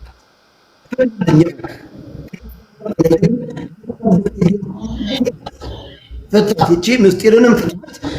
ጸሎቷንም ደግሞ ምን አይነት ጸሎት ነች? መጽሐፈ ክርስትና የምትባሏ ጸሎቷ ምን ትላለች? በስመ አብ ወወልድ ወመንፈስ ቅዱስ ብላ ከዛ ምን ትላለች? ጸሎቷ ምንድን ነች? ከየት ነው የመጣችው? እሷን ነገር እስቲ አፍርጠህ እዚህ ጋር ንገረን። ጌታ ይባርክ። ያ ኦኬ። እንግዲህ እኛ አሁን እርሶ ዝም ብሎ ብቻ ሲደገም ያሉት መጽሐፈ ክርስትና አለ። በጥምቀት ጊዜ የሚጸለዩን ጸሎት ልንገራችሁ፣ ችግር የለም። የሚጸለዩን ጸሎት ልንገራችሁ። አንደኛ የዮሐንስ ወንጌል መጀመሪያ የዮሐንስ ወንጌል ምዕራፍ 3 ቁጥር 5 ነው የሚነበበው። ቀጥሎ ልንገሮት ሁሉንም። ከዚያን ቀጥሎ ኪዳን ይደረሳል። እያዳመጡ ነው? ቆይ መጽሐፈ ክርስትናዋን ነው የምልህ። መጽሐፈ ክርስትናዋ ምንድን ነው የምትል? በውስጧ ምንድን ነው ያለው? ምንድን ነው ያለ በውስጧ? ለምን አያዳምጡም? ግን ቀስ ብዬ ነው የማወራው። እንደው ባይዜ ጸሎት ነው፣ ምንም የተለየ ነገር የለም። የተገለጸ የእግዚአብሔር ጸሎት መዝሙረ ዳዊት ያለበት፣ ቆይ እንደማመጥ መዝሙረ ዳዊት ያለበት የእግዚአብሔር ቃል ያለበት ነው። አንድ ከእግዚአብሔር ቃል ውጭ ሊያመጡልኝ አይችሉም። አንጡ ማስረጃ አንጡ። ምንም ሌላ ወይንም ደግሞ የተደበለቀ ሌላ ነገር አለ ብለው ምንም የሚያደርጉን ነገር የለም። ነገርኩት እኮ በክርስትና ጊዜ የሚጸለየው የዮሐንስ ወንጌል ይጸለያል አልኩት። ቴዎቶኮስ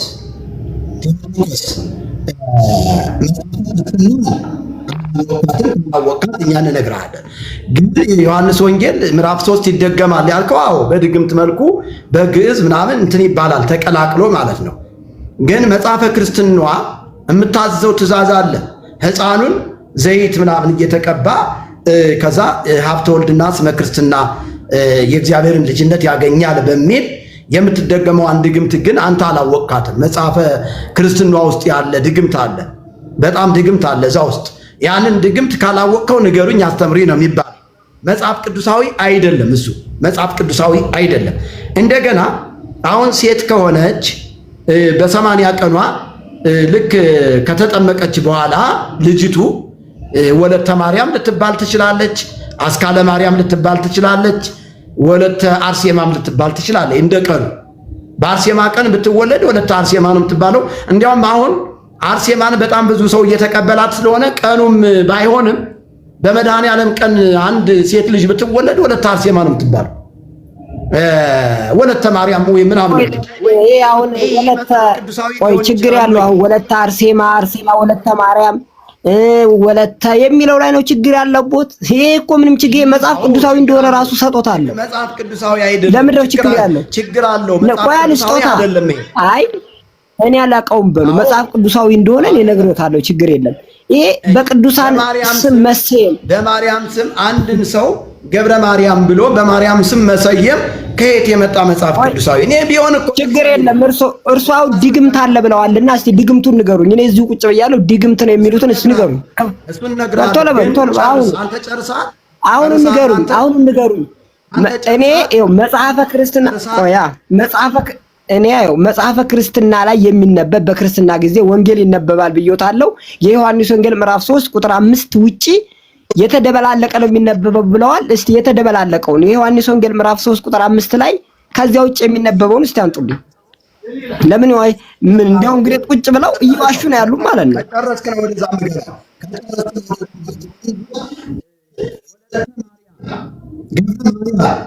መባሉስ እንዴት ትላለህ? ይሄንን እንዴት አድርገን እንለፈው? እንዴት ነው እሱ ነገር አይ ተጠምቋል የእግዚአብሔርን ልጅነት አግኝቷል ተብሎ ገብረ ማርያም ከተባለ የማርያም ባሪያ ማለት ነው አይደል? ማቴዎስ ወንጌል ላይ የተነበረው አንተ ታማኝ ባሪያ የሚለውን እርሱ አይቀበሉትም እንዴ? እኮ ታማኝ ባሪያ ማለት ነው። የማርያም ታማኝ ባሪያ ማለት ነው። ያ ምንም ችግር የሚያመጣው ነገር የለም። ገብረ ማርያም ባሪያ ነው የሚሆነው። በቃ የውሃ ጥምቀት ወስዶ ልክ ተጠምቆ ስሙ ገብረ ማርያም ከተባለ የማርያም ባሪያ ሆኖ ነው የሚቀረው ማለት ነው። ምን የማርያም ባሪያ ሆኖ ነው የሚቀረው ማለት ምን የእርሶ ትርጓሜ ነው? አይ አንተ ነው እንጂ የእርሶ ነው እንጂ የምን እርሶ የክርስትና ስም አሰጣጡ ላይ ነው። ክርስትና ስም አሰጣጡ ላይ አይ ትክክል አይደለም ወይንም ደግሞ ይሄ ትምህርትን የሚያፋልስ ነው የሚሉ ከሆነ ማንጣት ይችላሉ፣ ችግር የለም። ግን ገብረ ማርያም ምንድነው ችግሩ? ምንድነው ችግር ያመጣበት? አሁን እኮ የግዕዝ ቃል ነው። ገብረ ማርያምም እኮ የግዕዝ ቃል ነው። ስለዚህ የማርያም ባሪያ ሆኗል ማለት ነው። አንድ ሰው ወይም አገልጋይ ማለት ነው። አገልጋይ ማለት ነው፣ ወይም ባሪያ ማለት ነው፣ ወይም አገልጋይ ማለት የማርያም አገልጋይ ማለት ነው። ስሙ ግዕዙን እና እኮ የማርያም አገልጋይ የማርያም አገልጋይ ነው የሚሆነው ማለት ነው። ስለዚህ አገልጋይ ባሪያ ነው። ባሪያ ሆኖ የሚቀረው ለማን ነው? ለማርያም ነው። ስለዚህ አንድ ሰው የማርያም ባሪያ የማርያም አገልጋይ ሆኖ ነው በቃ እንግዲህ ስሙ የሚሰየመውና ጥምቀቱ የሚከናወነው በዚህ ነው እያልከኝ ነው? ንገረኝ።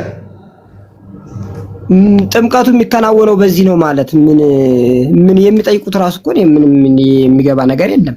ምንድነው? ግልጽ አድርገው ጠይቁ እስቲ። አልገባህም? ጠይቁ። ጥምቀቱ የሚከናወነው በወልድ በመንፈስ ቅዱስ ስም እያጠመቃችኋቸው ነው የሚለው እንጂ በማርያም ስም እያጠመቃችኋቸው በማርያም ስም እየሰየማችሁ አይ እኛ አቤት ለምን ይዋሻሉ? ትልቅ ሰው ነው እኮ ማቾር። እኔ እኮ ብዮታለሁ። በማርያም ቤተክርስቲያናችን በማርያም ስም አጥምቃ አታጥምቅም። በቅዱሳን ስም አታጠምቅ። በምታጠምቀው ይውሉት ሰውየው በማርያም ስም ገብረ ማርያም ተብሎ ታዲያ እንዴት ነው የምትለኝ? እኔ እኮ አሁን እኮ ግራ አጋባኝ እኮ ወንድሜ። በማርያም ስም ይውሉት። ኦኬ ቆይ በቃ እኔ ትምህርቱን ማቆኔ ላስረዶታ ትምህርቱን እርሶ ለምን ትምህርቱን ሲያውቁ ያወራሉ? አሁን ይሄ ነውርም ነው ዲስሪስፔክትም። አንደኛ አቁም ያለው እኔ እስኪ ትንሽ እድል ልስጥህና እስኪ ቀጥል። በቃ ቀጥል። ኦኬ እሺ በቃ እንደዚያ ነው የሚባለው። ኦኬ እንግዲህ ምን አሉ? በማርያም ስም ነው የሚጠመቁት ህፃናት ቤተክርስቲያን ሲሄድ በማርያም ስም ነው የሚጠመቁት አሉ። ግን ባይዙ የኢትዮጵያ ኦርቶዶክስ ተዋሕዶ ቤተክርስቲያን በጻድቃን ስም አታጠምቅ፣ በማርያምም ስም አታጠምቅ። የምታጠምቀው በምንድነው? ጸሎቷ ራሱ አብ ወልድ መንፈስ ቅዱስ ተብሎ ነው ሲጀምር ውሃው ራሱ የሚባረከው መጀመሪያ የምትጠራበት ማለት። ስለዚህ በአብ ወልድ መንፈስ የማቴዎስ ወንጌል ምዕራፍ 28 ላይ ያለውን ሄዳችሁ አህዛብን በአብ በወልድ በመንፈስ ቅዱስ እያጠመቃችሁ ደቀ መዝሙርት አድርጓቸው የሚለውን የመጽሐፍ ቅዱስ ክፍል ሙሉ ለሙሉ ወስዳ ቤተክርስቲያናችን የምታጠምቀው በአብ በወልድ በመንፈስ ቅዱስ ስም ነው፣ በሌላ ስም የለም። ግን እነሱ ያሉት አሁን መጨረሻ ላይ ታዲያ ለምን ገብረ ማርያም ወይንም ደግሞ ገብረ ኢየሱስ የሚባል ስመ ክርስትና ትሰጣለች? ይህ ነገር ምንድነው ነው የሚሉት። ይሄ ትምህርቱን አያፈልሰውም።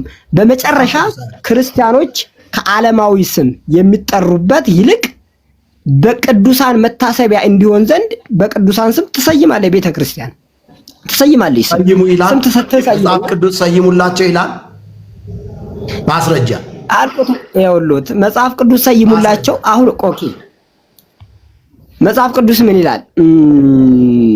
በመጽሐፍ ቅዱስን በምዕላታዊ ነው እንጂ የምንረዳው ቀጥታ መጽሐፍ ቅዱስ ልጅህን እንደዚህ ብለህ ሳይ በብሉይ ኪዳን ለምሳሌ ብዙ ላመጣለው ትችላለህ ስማቸው። በቃ አሁን ማስረጃ የለም።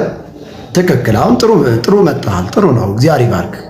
ስለዚህ በምዕላታዊ ነው እንጂ በቀጥታ የተጻፈ ምናምን ነገር የለም። ግን በምላታዊ በእንትን ምናምን እኛ እኮ በቃ ይሄ ነው አየህ፣ መጽሐፍ ቅዱሳዊ አይደለም የምንለው እኛ ዝም ብለን አይደለም። ይኸውልዎት ቆይ የእርሶ ስም መጽሐፍ ቅዱሳዊ ነው? ለምሳሌ የእርሶን ስም ንገሩኝ እስኪ። ስሞትን ለምን አወጡ? እንዴት ያለ አረዳድ ነው የሚረዱት? የእርሶ ስም መጽሐፍ ቅዱሳዊ ነው? አይደለም እኮ ያ በክርስትና በጥምቀት የሚሰጥ ስም ነው። እኔ በጥምቀት አይደለም ስሜ ይወጣልኝ። ድሮ ስጠመቅ አባቴ እንደነገረኝ አላቅም፣ በ40 ቀኔ ገብረ ማርያም ነበርኩ አሉ። አሁን ገብረ ማርያም ተብዬ ነበር አሉ። እኔ በጣም ነው ያዘንኩትኝ። እንዴት ገብረ ማርያም ይሉኛል? እኔ አሁን የክርስቶስ ባሪያ ነኝ፣ ገብረ ኢየሱስ ነኝ እንጂ ገብረ ማርያም ልሆን አልችልም። ያም ስም እኔ እንዲያው መርገም ስላለበት ሰብሬዋለሁ። ይቅርታ አድርግልኝና አሁን ጥሩ ነው ያይርሱ ትክክል፣ ለእርሱ አይገቡትም። እኔ የክርስቶስ አገልጋይ ነኝ። ቆይ እስኪ ማነው ቴቶኮስ? ቆይ ምልአት ምንድነው ግን?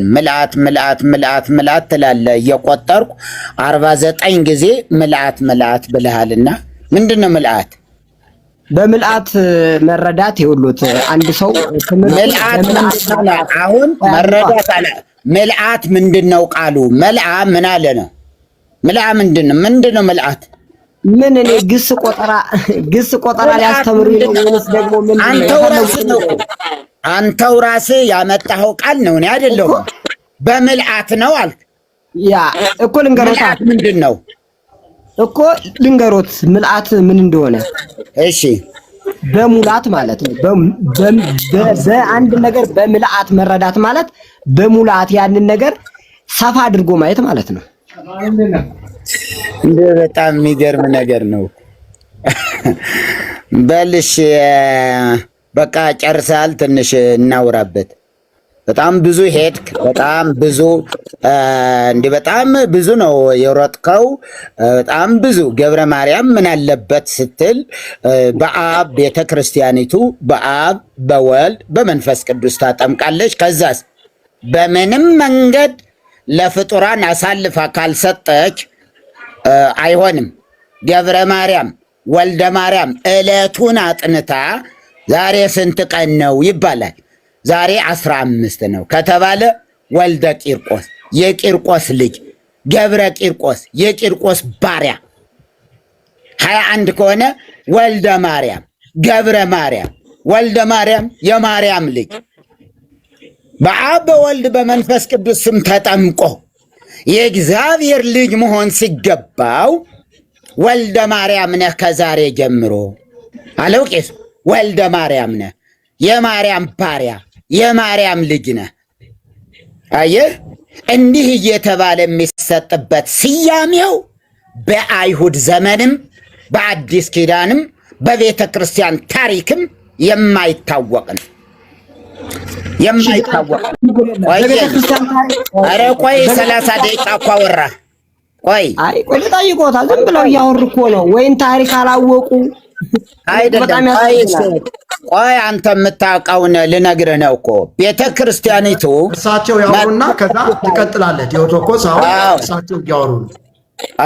አሁን ኦርቶዶክስ ቤተ ክርስቲያን ያለው ጥምቀት እዚህ ሀገር በቀል ጥምቀት ነው። መጽሐፍ ቅዱስ አንድም ጥቅስ የለም፣ አይጠቀስም፣ ክልክልም ነው። ምኑ ሊያመጣው የ40 ቀን የ80 ቀን ሕፃን እያጠመቀ ሳያምን ሳይሰማ አመንኩ አለ። ሳያምን ተጠመቀ። ሳይሰማ አመነ፣ ሳያምን ደግሞ የተጠመቀ ትውልድ ነው ያለው። መጽሐፍ ቅዱስ ያመነ እየተጠመቀ ካላመነስ አይጠመቅም። ካላመነ አይጠመቅም። ሕፃንም ይሁን የ40 ይሁን የ80 ይማ መቅሰፍትን ያስከትላል። እግዚአብሔር ያላዘዘው እንዴት ሆኖ? አንድ ሁለተኛ የኦርቶዶክስ ጥምቀት ታቦት በሌለበት አታጠምቅም። ብትሞት አታጠምቀው። ታቦቱ የጥምቀት መሰረት ነው። ታቦት በሌለበት አታጠምቅም። ሁለተኛ ስጋ ወደሙ ከሌለ ካልተዘጋጀ አታጠምቅም። ለቀዳሾች ከሌሉ አታጠምቅም። አቋቁሙን የሚባላሉ ምግብ ካልተዘጋጀ አይጠመቅም። ምግብ ከሌለ ለምሳሌ 40 ቀኑ ሮብ ቢመጣ 40 ቀኑ ሐሙስ ቢሆን እና ያ ሰው ደግሶ ካህናትን ማብላት የማይችል ከሆነ በቅዳሴ ሰዓት ትርፍ ቅዳሴ ይሰጠዋል። እዚያው እሁድ ላይ ነው የሚያመጣው። የምን 40 ቀን የምን 80 ቀን? 40 ቀን እና 80 ቀን ለባለ ሀብቶች ነው የሚሆነው። 40 ቀን እና 80 ቀን ደግሰው ካህናትን ለቀደሱ ሰዎች የሚሆን ድግስ ካላመጡ የማያመጡ ከሆነ ወይ በክብረ በዓል ቀን ወይ በቅዳሴ ባለበት ሰዓት እንጂ 40 ቀኑ ሞልቷል 80 ቀኗ ሞልቷል ተብሎ ቅዳሴ አይቀደስም። ምን ካልሆነ ድግስ ከሌለው ይሄ ገበያ ይባላል። ይሄ የገበያ የክርስትና ገበያ ነው። አይሆንም። ይሄ መጽሐፍ ቅዱሳዊ አይደለም። መጽሐፍ ቅዱስ ምን ይላል? ኢትዮጵያዊ ጃንደረባ ወንጌል ሰብኮለት ካመነ በኋላ በዚህ ውሃ እንዳልጠመቅ የሚከለክለኝ ምንድን ነው ሲል የፊልጶስ መልስ ምንድን ነው? በፍጹም ልብ ብታምን ተፈቅዷል። ምን ብትል? ብታምን። በፍጹም ልብ ብታምን። ካላመነስ አልተፈቀደም። ጥምቀቱ ላመኑ ሰዎች የሚሰጥ እንጂ ላላመነ ዝም ብለህ እየጋፈፍክ ና ብለህ እምትረጨው አይደለም። ምትረጨው አይደለም። ይሄ ፈጽሞ አገር በቀል ግን ነው። እዚሁ የበቀለ ወንዝ የማሻገር የትም ዓለም የማያውቀው ከዛ 36 የሰውነቱ ክፍሎች 36 የሰውነቱ ክፍሎች ይቀባል። መጽሐፈ ክርስትና ያው በእጅ ያለ 36 የሰውነቱ ክፍሎች ከንፈሮቹ፣ አፍንጫው፣ አይኑ፣ ቅንድቡ፣ ግንባሩ፣ 2 ጆሮዎቹ፣ በዚህ በቀኝና በግራ በኩል ጎኑ፣ ከዛ ፊት ለፊት ደረቱ፣ ልቡ፣ ጉልበቱ፣ ከታች ጣቶቹ ምናምን በሙሉ ከዛ ብልቱ ወንድ ከሆነ እንዲህ አርጎ አጥልቆ ነው የሚቀባው። እንደው እንዲህ አርጎ አየ እንዲህ አርጎ ያጠምቀዋል፣ ይቀባዋል ብልቱ። ለመኮነት ብእሲት ሴት ከሆነችስ ሌላ ሴት መጥታ ነው። ዲያቆናዊት ሴት አለች አንቀጸ እንትን ላይ ፍትሐ ነገሥት ላይ እሷ እንድትቀባት የሰውን ጡቷን፣ ደረቷን፣ ምክንያቱ ራቁቷ ማየት ስለሌለበት ካህኑ ይላል እና 30 ብልቷን እንዴት አርጎ ነው እሱ የሚቀባት? አጥልቃ ነው የምትቀባት። ዝም ብላ ላዩ ላይም አይደለም። በጣቷ ያንን ሜሮን ተቀብታ ከዛ ጣቷን ውስጥ ከታ ነው የምትቀባላት። ይሄ ሁሉ የትም መጽሐፍ ቅዱስ ውስጥ የምናገኘው ትምህርት አይደለም።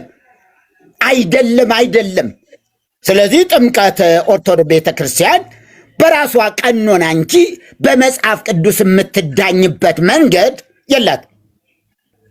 የለም። የራሷ ቀኖና ነው ማምጣት የሚቻለው እንጂ መጽሐፍ ቅዱስን ይዞ ስለ ጥምቀት ይከራከራል እንዴ? አንድ ኦርቶዶክሳዊ ሰው ከምን አምጥቶ በየትኛው እንትኑ አለ እንደዚህ አይነት የክርስትና እናት ከሌለች ለታቦቱ ይሰጣል።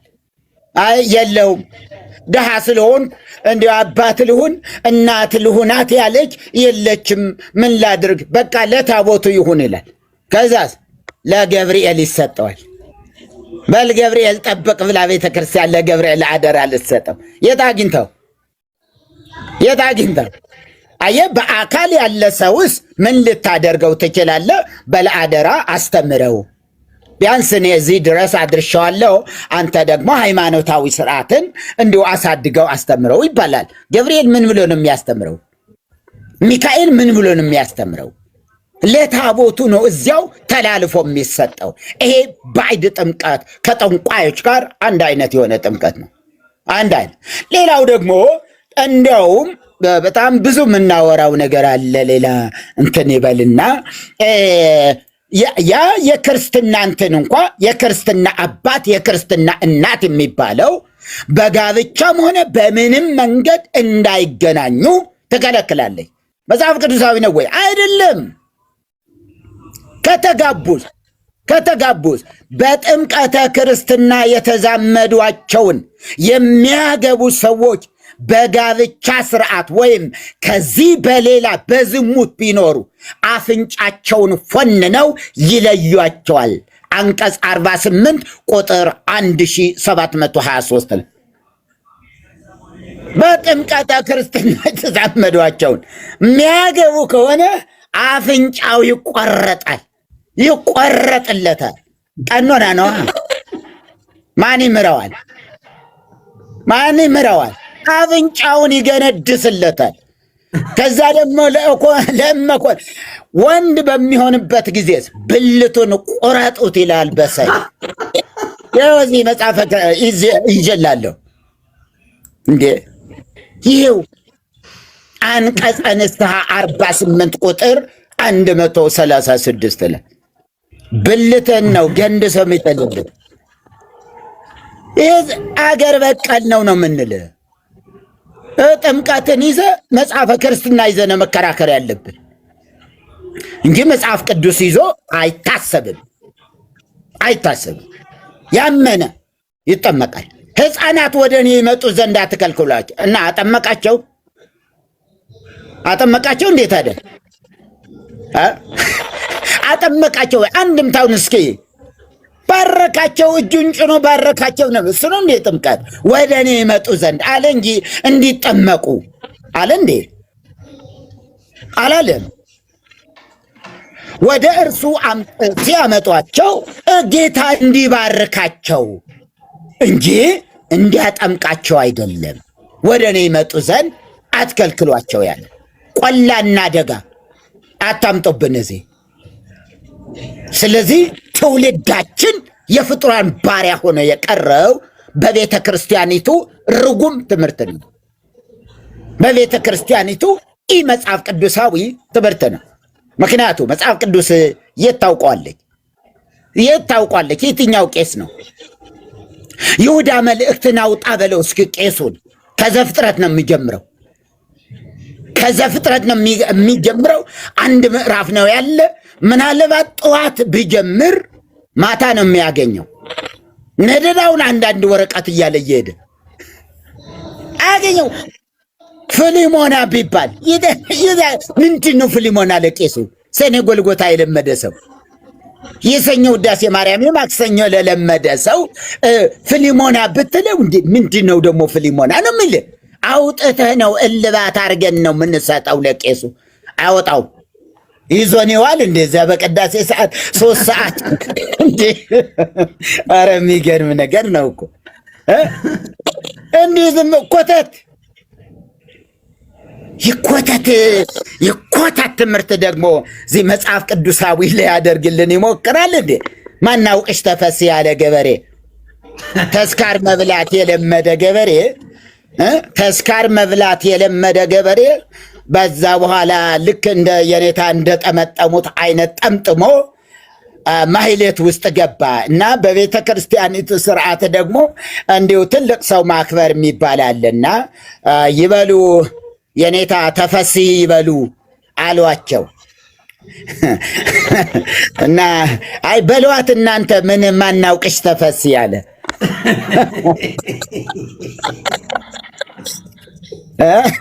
ማናውቅሽ ተፈሲ እናንተ በሏት አለ። ይሄ ነው በቃ። ይሄ እንዲህ አይነት ህይወት ነው ያለው እና ኦርቶዶክስ ውስጥ የተጠመቀ ሰው የለም። እስከ ዛሬ የተጠመቀ ሰው የለም። ኢጥሞቃን ናቸው። አየህ፣ ጳጳሱም ኢጥሞቅ ነው፣ አልተጠመቀም ገና። በኢየሱስ ስም መጠመቅ አለበት አምኖ። አሁንስ አላመንም። እንደ ጳጳስ ሆኖ እንዴት አላመንም? 4 አይና ለምን አይሆንም? 4 አይና ለምን አይሆንም? ሄድ እዝራ ሐዲስን ጠይቀው እንትን ላይ ምንድነው ጎንደር 4 አይና የሚባለው አላመንም። ገና አላመነም። እምነት ምን ማለት እንደሆነ የመጽሐፍ ቅዱስ መለኮታዊ እውነት በመንፈስ ቅዱስ ነው የምንረዳው። በመንፈስ ቅዱስ ተረድተን ነው የበራልን እንጂ እንደ ፊክሽን አንብበን አይደለም። ስንቴ ያነበቡ ሰዎች አሉ፣ ከኛ በብዙ እጥፍ ያነበቡ ሰዎች አሉ፣ ግን አይገባቸውም። አሁንም አይገባቸውም። እንደው የኔታ እንደው መርጌታ እንደው እግዚአብሔር ግን አለ የሚሉ ጳጳሳት ሁሉ አሉ። እንደው አለ ግን የሚሉ ግን ጳጳሳት መስቀል በእጃቸው ጨብጠው የእግዚአብሔር ሕልውና እንኳ ያልገባቸው ገና እነዚህ ናቸው ኢጥሞቃን የሚላቸው። አየህ አባት እዝራ ሐዲስ ምን አለ? ሊቀ ሊቃውንት የሚባለው ሊቀ ሊቃውንት 4 አይና ይሉታል። እኛ 6 አይና ገብተናል። 6 አይና ነን እኛ። አሁን የላቸውም። ይሄ የለም። ሌላኛው የመንፈስ ቅዱስ አይንም የላቸውም፣ የወንጌል አይንም የላቸውም። እኛ በሌሎች ሁሉ 4ቱንም ይዘን ደግሞ የመንፈስ ቅዱስ አይን እንደገና የወንጌል አብርሆት አይን ደግሞ ያዝን። አለቀ በቃ ጨረስ ነው እንዴ። እና እሱ ምን አለ? ሳሩ የማን ነው? የእመቤቴ ነው አለ። ሽንኩርቱ ነጭ ሽንኩርቱም የእመቤታችን ነው አለ። ቲማቲሙ የማን ነው? ጤፉ የማን ነው? ስንዴው የማን ነው? የእመቤታችን አይደለም እንዴ? የእርሷ ምግብ እየበሉ እንዴት እመቤቴን አታማልድም ይላሉ። የመጨረሻ ባይታው እንኳን እንደዚህ አይደነቁርም። ባይታው እንኳን እንደዚህ አይደነቁርም። እና በጣም ያሳዝናል። አልተጠመቁም፣ ወላጆቻችንም አልተጠመቁም። ምናውቃቸው ካህናት ሁሉ አሁን እየዘፈቅናቸው ነው። ወስደን በጌታ በኢየሱስ ስም ብለን ያጠመቅናቸው ነው። ራሳቸውን ደብቀው ያለሽ እኮ መስሎሻል፣ ተበልተሻል ቀሻል ያለ ገበሬ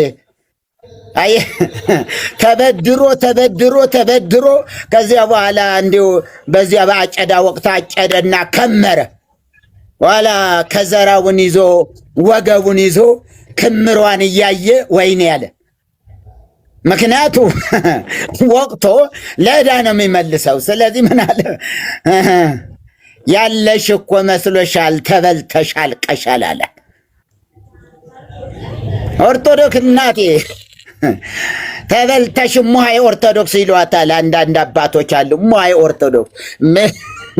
በጣም ነው የገረመኝ። ነው ሙሃይ ኦርቶዶክስ ሲሉ ገረመኝ በጣም። ምን ማለታቸው ነው? ምን ነው አባ አልኳቸውና ሙሃይ ኦርቶዶክስ ምን የምትታስራለች አሉኝ።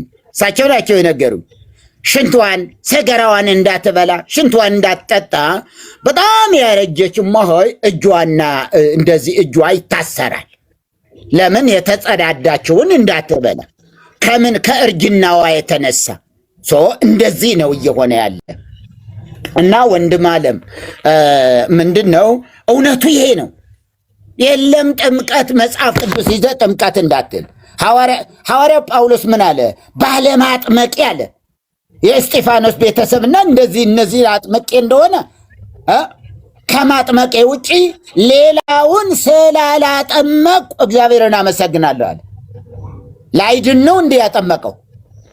ላይድኑ ነው እንደ ገላትያን ያስተማራቸው?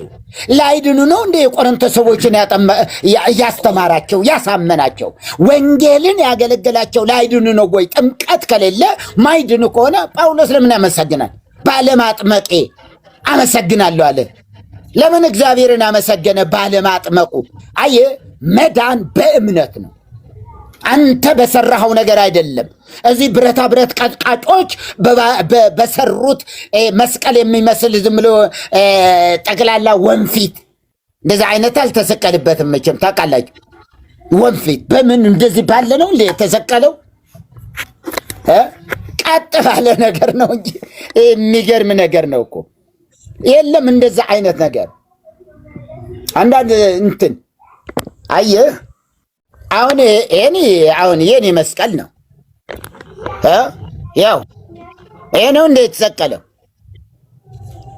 የክርስቶስ መስቀል ይሄ ነው። አየው አይጥማ ያንጠለጥልም እንኳን ክርስቶስ ይኸውልህ ምንድን ነው ምን ይባል? አየው ምንድን ነው ይሄ? የሚገርም የሚያሳዝን ይሄ በጣም ስንት 16 ዓመት ነው በከንፈራቸው እየተላተሙ እንዲሁ ዝም ሊፕስቲክ ያላቸው ሁሉ ሲላተሙበት ሳጥብ ምን ስል በቃ አስለቀቁብኝ። ወርቀቅ ነበረው ነው ኮደ አንዷ ተቀምጣ ድመት ስትበላ እንትን አይጥ ስትበላ የቆየች ድመት መጣ መስላ ይወይን ተሰማዋለች። እሱን አጥባለሁ በሶፍት ጠርጋለሁ አልኮል ይዤ ደግሞ ሌላው ስለማሳልምበት እንዳይሸተው እያልኩ እንዳይሸተው ይኸው እንዴት እንደመሰለ እዚህ ጋር እየሳሙ አንዳንዶች በዚህ ያሳልማለሁ ስል ወደዚህ ይመጣሉ እየተንገዳገዱ ወደዚህ ደግሞ ይመጣሉ። ኧረ እባካችሁ እኔ ይኸው በቃ አየህ እንዴት እንደመሰለ አዩ መሪ ይኸውልህ በከንፈራቸው ነው እኮ የኤክስፓየር ዳርጓል እኮ በጣም ነው እንጂ ምን ሳጥብ ከንፈር እንዲሁ ልፕስቲክ ሲቀቡት በልፕስቲክ ተቀብተው መጥተው እንትን ሲያደርጉ ምን ማድረግ አለብኝ? ያንኑ ይዤ እንደገና መቀጠል አለብኝ። አዩ ይኸው ምን እንዳደረጉብኝ ይኸውልህ፣ እያጠብኩ ይኸውልህ፣ ይሄ ብቻ አይደለም።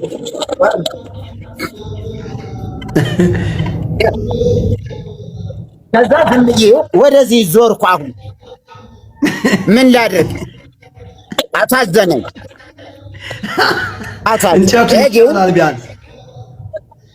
ይሻላል ባርንሽ እቀባዋለሁ።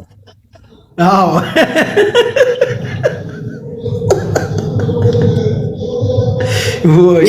ባርንሽ እቀባዋለሁ እና ዝም ብሎ ትምህርቱ ለምንድን ነው? በቃ ተውን እንጂ እንዴ! ጭራሽ የኦርቶዶክስ ጥምቀትን መጽሐፍ ቅዱስ ውስጥ እናገኘዋለን ብላችሁ ታስባላችሁ እንዴ? የትኛው ሐዋርያ ነው እንደዚህ ያጠመቀ? በየትኛው ስፍራ? የሌለ ነገር እና ይሄ በፍጹም ብዙ መሄድ ይቻላል፣ ግን የሚከራከር ቢመጣ ይምጣ። ኦርቶዶክሳዊ ጥምቀት መጽሐፍ ቅዱሳዊ አይደለም። ስለዚህ ህዝባችን አላመነም፣ ደግሞም አልተጠመቀም። በቃ ይሄን ነው የምንለው እኮ። የኢየሱስ ስም ሲነሳ እየደነገጠ ያለው ስላላመነ ነው። ማርያም ሲባል ይዘፍናል፣ ይንዘፈዘፍላታል። ኢየሱስ ሲባል ግን እንዲሁ ፊቱን ያዞራል።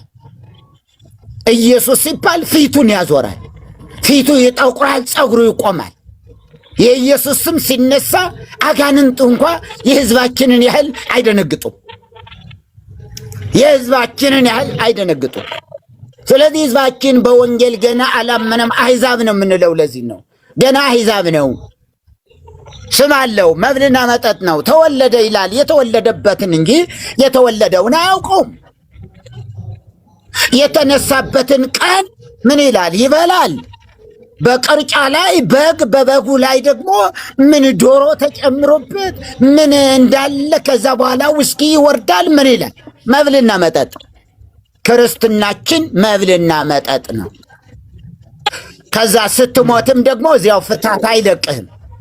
ክርስትና ላይም ያስከፍልሃል፣ ስትሞትም ያስከፍልሃል። የምን ቀልድ አለ ይላል። ይማረን ነው ይሳለና ማይክ ፍሪ። ግሩም ድንቅ ነው በእውነት እግዚአብሔር ይባርኮት መርጌታ። በጣም ለጠቢብሰ አሐቲ ቃል ትበቅዖ እንደሚሉ ለጥበበኛ አንዲት ቃል ትበቀዋለች እንደሚል በጣም ወሳኝ የሆኑ ነገሮችን በማንሳት የማያዳግም መልስ በመስጠት ከቃሉ አንጻር ብዙ ነገር ነው ያስተማሩን መርጌታ። ክብር ለኢየሱስ። በጣም እናመሰግናለን። እግዚአብሔር የአገልግሎት ዘመኖትን ይባርክ። ለበረከት ሁኑ ለማለት እወዳለሁ። ተባረኩ። በጣም ተደንቄያለሁኝ። እግዚአብሔር ዘመናችሁን ይባርክልን። ተባረኩ። ሁላችሁም ጸጋ ይብዛላችሁ። ድንቅ ጊዜ እያሳለፍን ነው ያለነው። በትክክል በእንደዚህ አይነት ትምህርት እየተወሰዱ እየሞቱ ያሉ ሰዎች ወደ ትክክለኛው የእግዚአብሔር ቃል እውነት መመለስ አለባቸው። ወደ እግዚአብሔር ቃል መመለስ አለባቸው። የዋሃን ምዕመናን በጣም ቃሉን እንዳይማሩ ቀንበር አስቀምጠውባቸዋል፣ መጋረጃ አድርገውባቸዋል። እና ስለዚህ የእግዚአብሔርን ቃል ተማሩ ነው መልእክታችን። በመጨረሻም የሆነው የእግዚአብሔርን ቃል ተማሩ፣ የእግዚአብሔርን ቃል እወቁ። መጽሐፍ የሚለው እምነት ከመስማት መስማትን በእግዚአብሔር ቃል ነው። ጌታ አሜን። ተስፎ የሚለው ከኔ በላይ ያለው በጌታ ነው በማርያም ነው? በጌታ ነው በማርያም ነው? እስኪ ጠይቁልኝና እዛ አይ ተስፍሽ በማርያም ነው? ተስፍሽ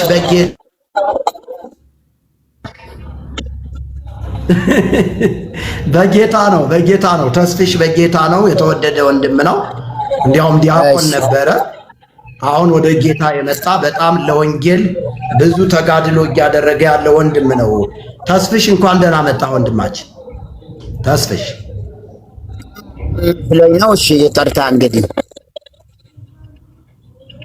አዎ በጣም ጥሩ ወንድም ነው። በጣም ጥሩ ወንድም ነው። አውቀዋለሁ፣ በቅርብ አውቀዋለሁ። በጣም ጥሩ ወንድም፣ ለወንጌል ብዙ ዋጋ እየከፈለ ያለ ወንድም ነው።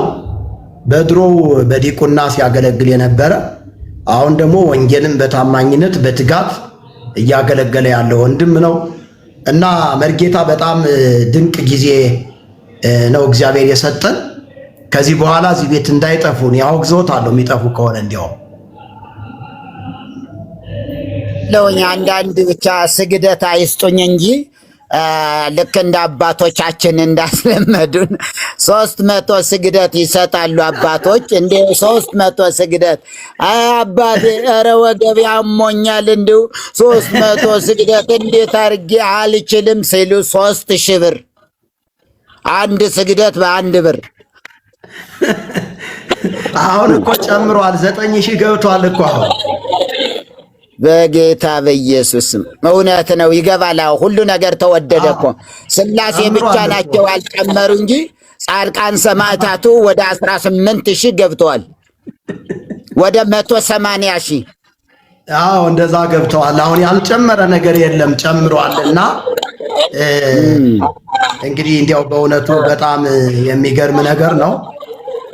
ስለጨመረ አይደለም እንዴ? ምናልባት እንዲሁ በእኔም በእርሶም እንዲሁ ቤተክርስቲያን ቆመን እንዲሁ አስፋልቱን እንዲሁ በድንጋይ ሲደበደብ እንዲሁ አይተው ያውቃሉ? እኔ አዲስ ነው የሆነብኝ። አዲስ ኑሮው ሲወደድ አብሮ እንዲሁ በቀላቸውን እንዲሁ ለእንትን ያሉ መሰለኝ ይሁዳ ወልዱ ለውልዱ ይደምሰስ ሲሉና እንዲሁ ስንት ሰራሚክስ ተሰባበረ መሰሎት።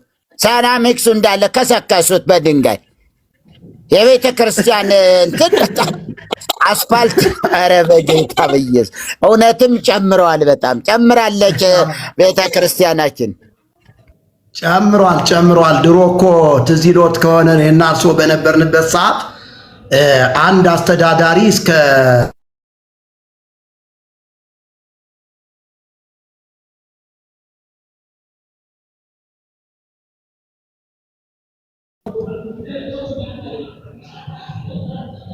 በባለፈው በራሳቸው መረጃ እንዳሰሙን አሁን እኮ 8 ሚሊዮን 9 ሚሊዮን ገባ። አንድ ጳጳስ ለመሾም 8 ሚሊዮን 9 ሚሊዮን ገባ እና ያልጨመረ ነገር የለም፣ ጨምሯል ብዙ ነገር። ስለዚህ ወንጌል ይሰበክ መልእክታችን ነው። ድንቅ ጊዜ እግዚአብሔር ሰጥቶን ነበር። እንግዲህ ወደ ቲክቶኩ ዓለም የመጣሁትኝ ትናንትናና ዛሬ ነው። ትናንትና ለአንድ 20 ደቂቃ ገብቼ ነበረ። ዛሬ ደግሞ እግዚአብሔር እድል ሰጥቶኝ እንግዲህ በደቂቃዎች አይደለም በሰዓታቶች ቆይቻለሁኝ።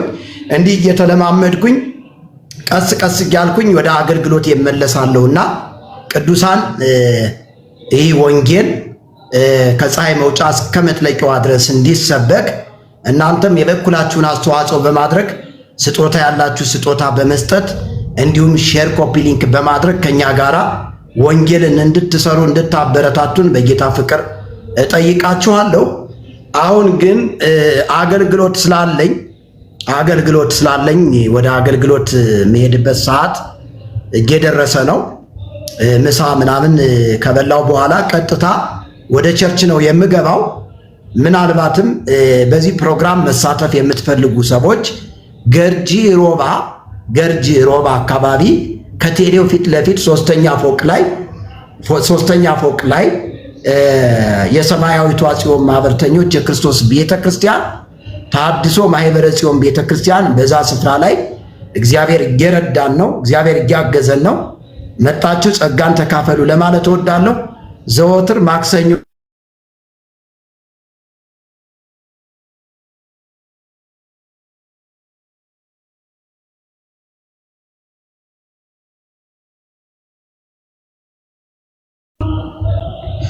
ሰዎች እየደወሉልኝ ነው የሚገኙት።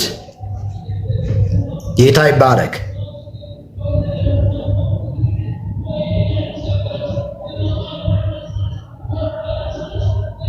ይባርኮ መምህር አይጥፉ፣ እግዚአብሔር ይባርኮ። እንግዲህ እንደዚህ ሲገቡ አብረን እንገባለን። አገለግላለሁ እኔም አብሬዎት እና እግዚአብሔር ይመስገን። ክብር ሁሉ ለኢየሱስ ይሁን። ጌታ በነገር ሁሉ ይባርከው። ተባረኩልኝ። አሜን አባቴ፣ በጣም አመሰግናለሁ። እኔም እግዚአብሔር ይባርከዎት። እርሶም ደህና እንግዲህ ጀምረዋል። ጥሩ አይቻለሁኝ። ሶሻል ሚዲያው ላይ ጥሩ እየሰሩ ነው። እየተጋገዝን የእግዚአብሔርን ስራ አብረን እንሰራለን። እርሶም ቤት እመጣለሁ። ሁላችሁም መርጌታን አበረታቷቸው። በቅርቡ ነው የተገለጡት። እስካሁን ድረስ በተአምር እንደዚህ ራሳቸውን ገልጠው አያውቁም። በስውር ወንጌልን በታማኝነት ሲሰሩ የቆዩ አባት ናቸውና እንግዲህ በእሳቸው መጽሐፍ እኔም በጣም ተጠቅሜያለሁ። ብዙ መጽሐፍቶችን በመጽሐፍ ወንጌልን ከዚህ ከአዲስ አበባ እስከ ገጠር፣ ከገጠር እስከ ውጭ ሀገር በተለያዩ ሀገሮች የእሳቸውን መጽሐፍ አንብቦ ወደ እውነት የመጣ በጣም ብዙ ሕዝብ ነው ያለውና መርጌታን እንድታበረታቷቸው እጠይቃለሁ። አበረታቷቸው፣ ከጎናቸው ቁሙ፣ ሳፖርት አድርጓቸው። መጽሐፋቸውን ግዙ። ማሳቀል የሚባለው መጽሐፍ አሁን በአዲስ እንደገና ታትሞ ቀርቧል። በጣም ብዙ ሰዎች ይህን መጽሐፍ እየፈለጉት ነው ያለና እስኪ እናወራለን። በእኔም በኩል የሚፈልጉት ሰዎች ስላሉ እንደዚህ እያደረግን ወንጌልን በጋራ በመቀባበል እናገለግላለን። እግዚአብሔር ይባርኮት ለማለት ነው የምወደው። ጸጋ ይብዛልዎት። መርጌታ ተከናወኑልኝ። ሁላችሁንም እግዚአብሔር ይባርካችሁ ለማለት እወዳለሁ። ቴንኪዩ በጣም ተባረኩ። እግዚአብሔር ይባርካችሁ።